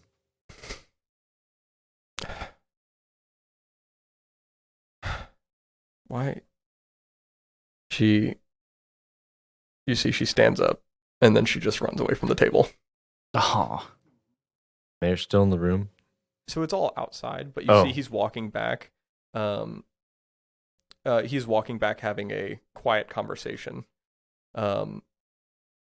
As quiet as you want it to be, Voralden. Technically, because you like to listen in on those, if I remember correctly. I mean, I like listening in on things, yes. You can try.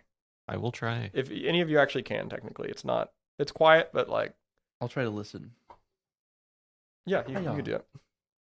Oh, wow. That's probably not hitting it. I don't know what the bonus is, but I rolled 18. It's perception. Okay. We're looking for a 16, so if you've beat that, then... I did not. Okay. Plato, you shoot Bookie out. You pull Bookie out and just... you pull a gun out, shoot Bookie. He flies over. He's like... It's like a t-shirt cannon for Bookie. You see Bookie goes under the table and starts floating along the bottom, and then he starts listening to the conversation for you.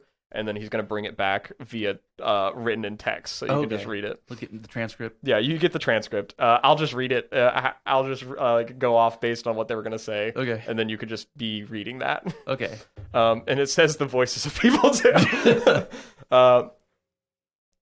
You see he just whispers off to this elven woman's ear, and he's like, "How is he, Yasha?" And then she replies back, "Kel, even with the nectar of the Sere, he grows worse now.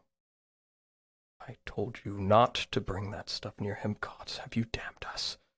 He's my brother, Cal." And that's all you pick up.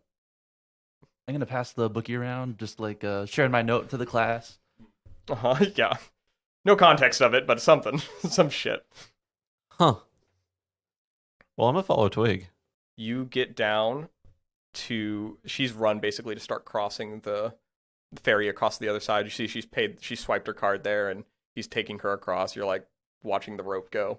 It's, like, 8 feet. It's a solid jump. I'll jump it. Okay. Or at least an attempt. Did you want to say... I know he was whispering as you walked away, Boravik. Were you trying to do something? Yeah, I'm going to cast Minor Illusion just across whatever the courtyard from me, so it's obviously not me talking. And yet also in a perfect rendition of my voice, I want to yell, "Wow, what a doucher." You see he's like, "Who said that? Who said that?" It obviously wasn't me. He looks back and he looks at you and he's like, "Guy who won." The guy who won. Frustrated, he keeps walking. I cast Create Bonfire under my feet and then run away. Take damage and run. Nice. Voralden, you see, and at the same time, Ithquant, you come out of the clearing. Do I? Of the forest. Oh, no. You do. That's not good. Then no tracks of the... Oh, you picked him up. Okay. Awesome. Yeah, you picked him up. In that case, can I stop by and grab my book before I, Yeah, you could have definitely done that on on the way. Yeah. Awesome. Definitely done that. You see a good amount of crimsons, we'll say marauders, is what you would want to call it. I'm going to say there's about 35 of them. That's quite a big number. That is quite a big number. As you see, coming out of this tree line, they have a nice ballista. Yes. Do they? Yes, and they do. Wheeling it right on along, aren't they? Yeah, they're wheeling it right on along to that. Well, it's actually not really wheeled anymore. It's already set up and everything. Oh, wow. Yeah, right on next to Emerith. They wouldn't happen to be facing in the direction of Emerith, would it? They might possibly be facing. They're not facing you, and the other directions they're not facing either, except for they're facing north. Emerith. Yeah, yeah. I'm gonna be a little sneaky boy. You can be a little sneaky boy. I will definitely say, and you can be as sneaky as you want. However, as long as you're being sneaky, it will take time for however long you're being sneaky. It will take time, and they will be volleying some arrows in that amount of time. You guys have basically just come out of the forest line, or you have just come out of the forest line. You see Emerith's river flowing through the town. On the east side of the river, south side of the town, there is this group of marauders. They are looking towards Emerith. You probably see about 8 bowmen and 2 manning a ballista. And you see they're pinning people within the town with their longbows. And you see a big celebration going on within the town, and a lot of people gathered around it watching everything. You notice with this group of 35 marauders that you can denote are with the Crimson. You wouldn't be able to probably put a name on it, but you definitely can tell by the regalia. You can see one of the officers of the Immortals, along with about 10 other Immortals. You might not be able to piece together the face of Deacon Ebhart, but he appears to be amongst these marauders. From where you're at, we will have to figure out what it is you are going to be doing. At the same time, there is a loosing of arrows towards the town. And from that point, you could do whatever you want. We will see what happens with those arrows momentarily after you tell me what you want to do.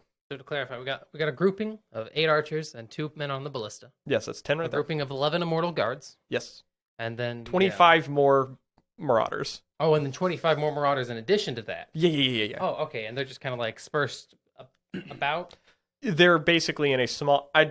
they're marauders. I'm not going to give them in a full formation, but they're within a running distance to the eastern side of town. As I charge in, I will have the Doomwing, as part of my battle cry, bless me and cast divine favor on myself. Okay. So I deal more damage with my weapon. Okay. Absolutely. We will get back to that. Yep. We will jump over to Voralden. Yeah. You're jumping. Rolling acrobatics or athletics. It's athletics. It's jumping.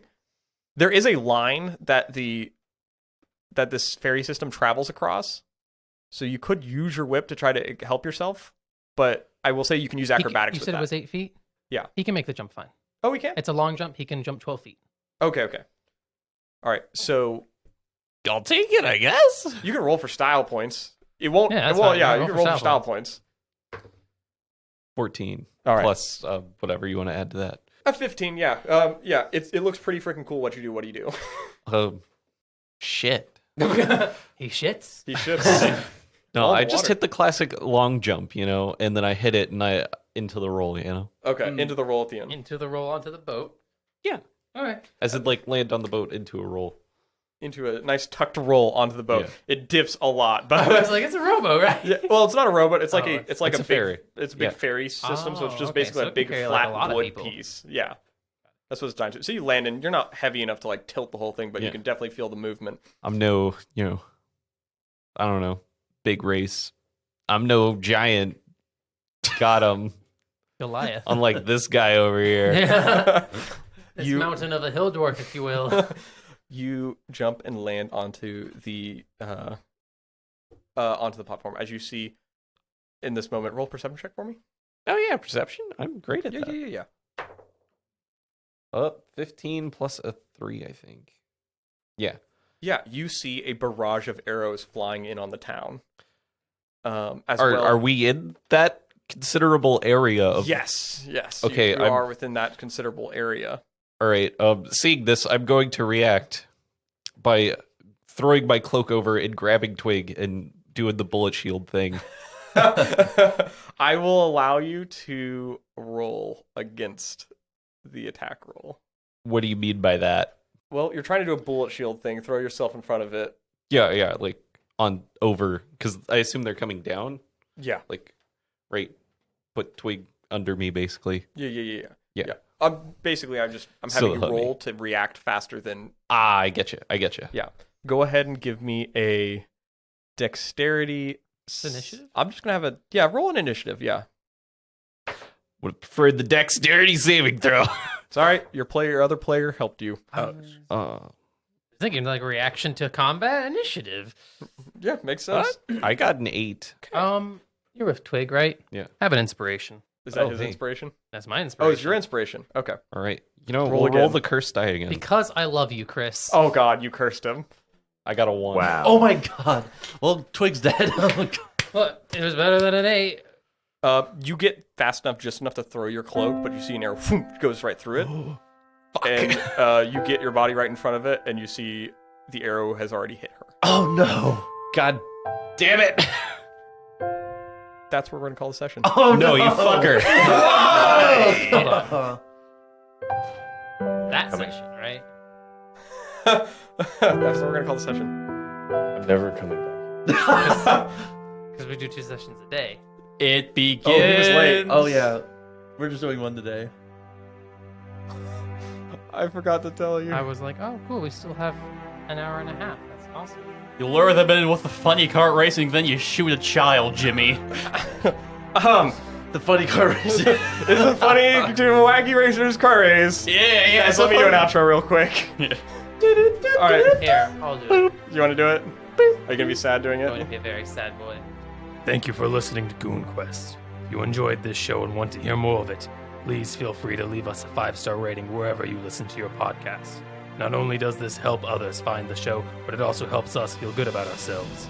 Our opening music is by Soomastudio&Alexander Nakarada. Cover art by Casey May. Outro music by Alexander Nakarada. Audio editing by Jimmy May. Our Instagram can be found at goon.quest. If you would like to provide names of NPCs or have ideas for magic items, you can submit suggestions at goonquest@outlook.com. Thank you. Last minute thing, since we're all standing here talking about it, I will change this. I'll change the thing of our closing thing. But the Instagram, you can post on our Instagram. You can go to a Google form, is where you can actually fill out a NPC or magic item name, and I will use them at some point when the situation comes up. I have to have more versatility. I only have like 2 right now. I'm really happy those coupons don't expire in one day. I was going to have so much depression. What did you want? Plate mail. Oh, You said they have everything in the player's handbook. For every member not of the party. T3. You said they have everything at the. Not Don't do this to me. I can't I'm afford sorry. it. No, I had can't innate afford it magical anyways. powers. Don't do this to me. I have 2 nickels, which isn't a lot, but it's weird that happened twice. Where did that happen twice? Weird that happened twice. Where did that happen twice? Weird that happened twice. Portal.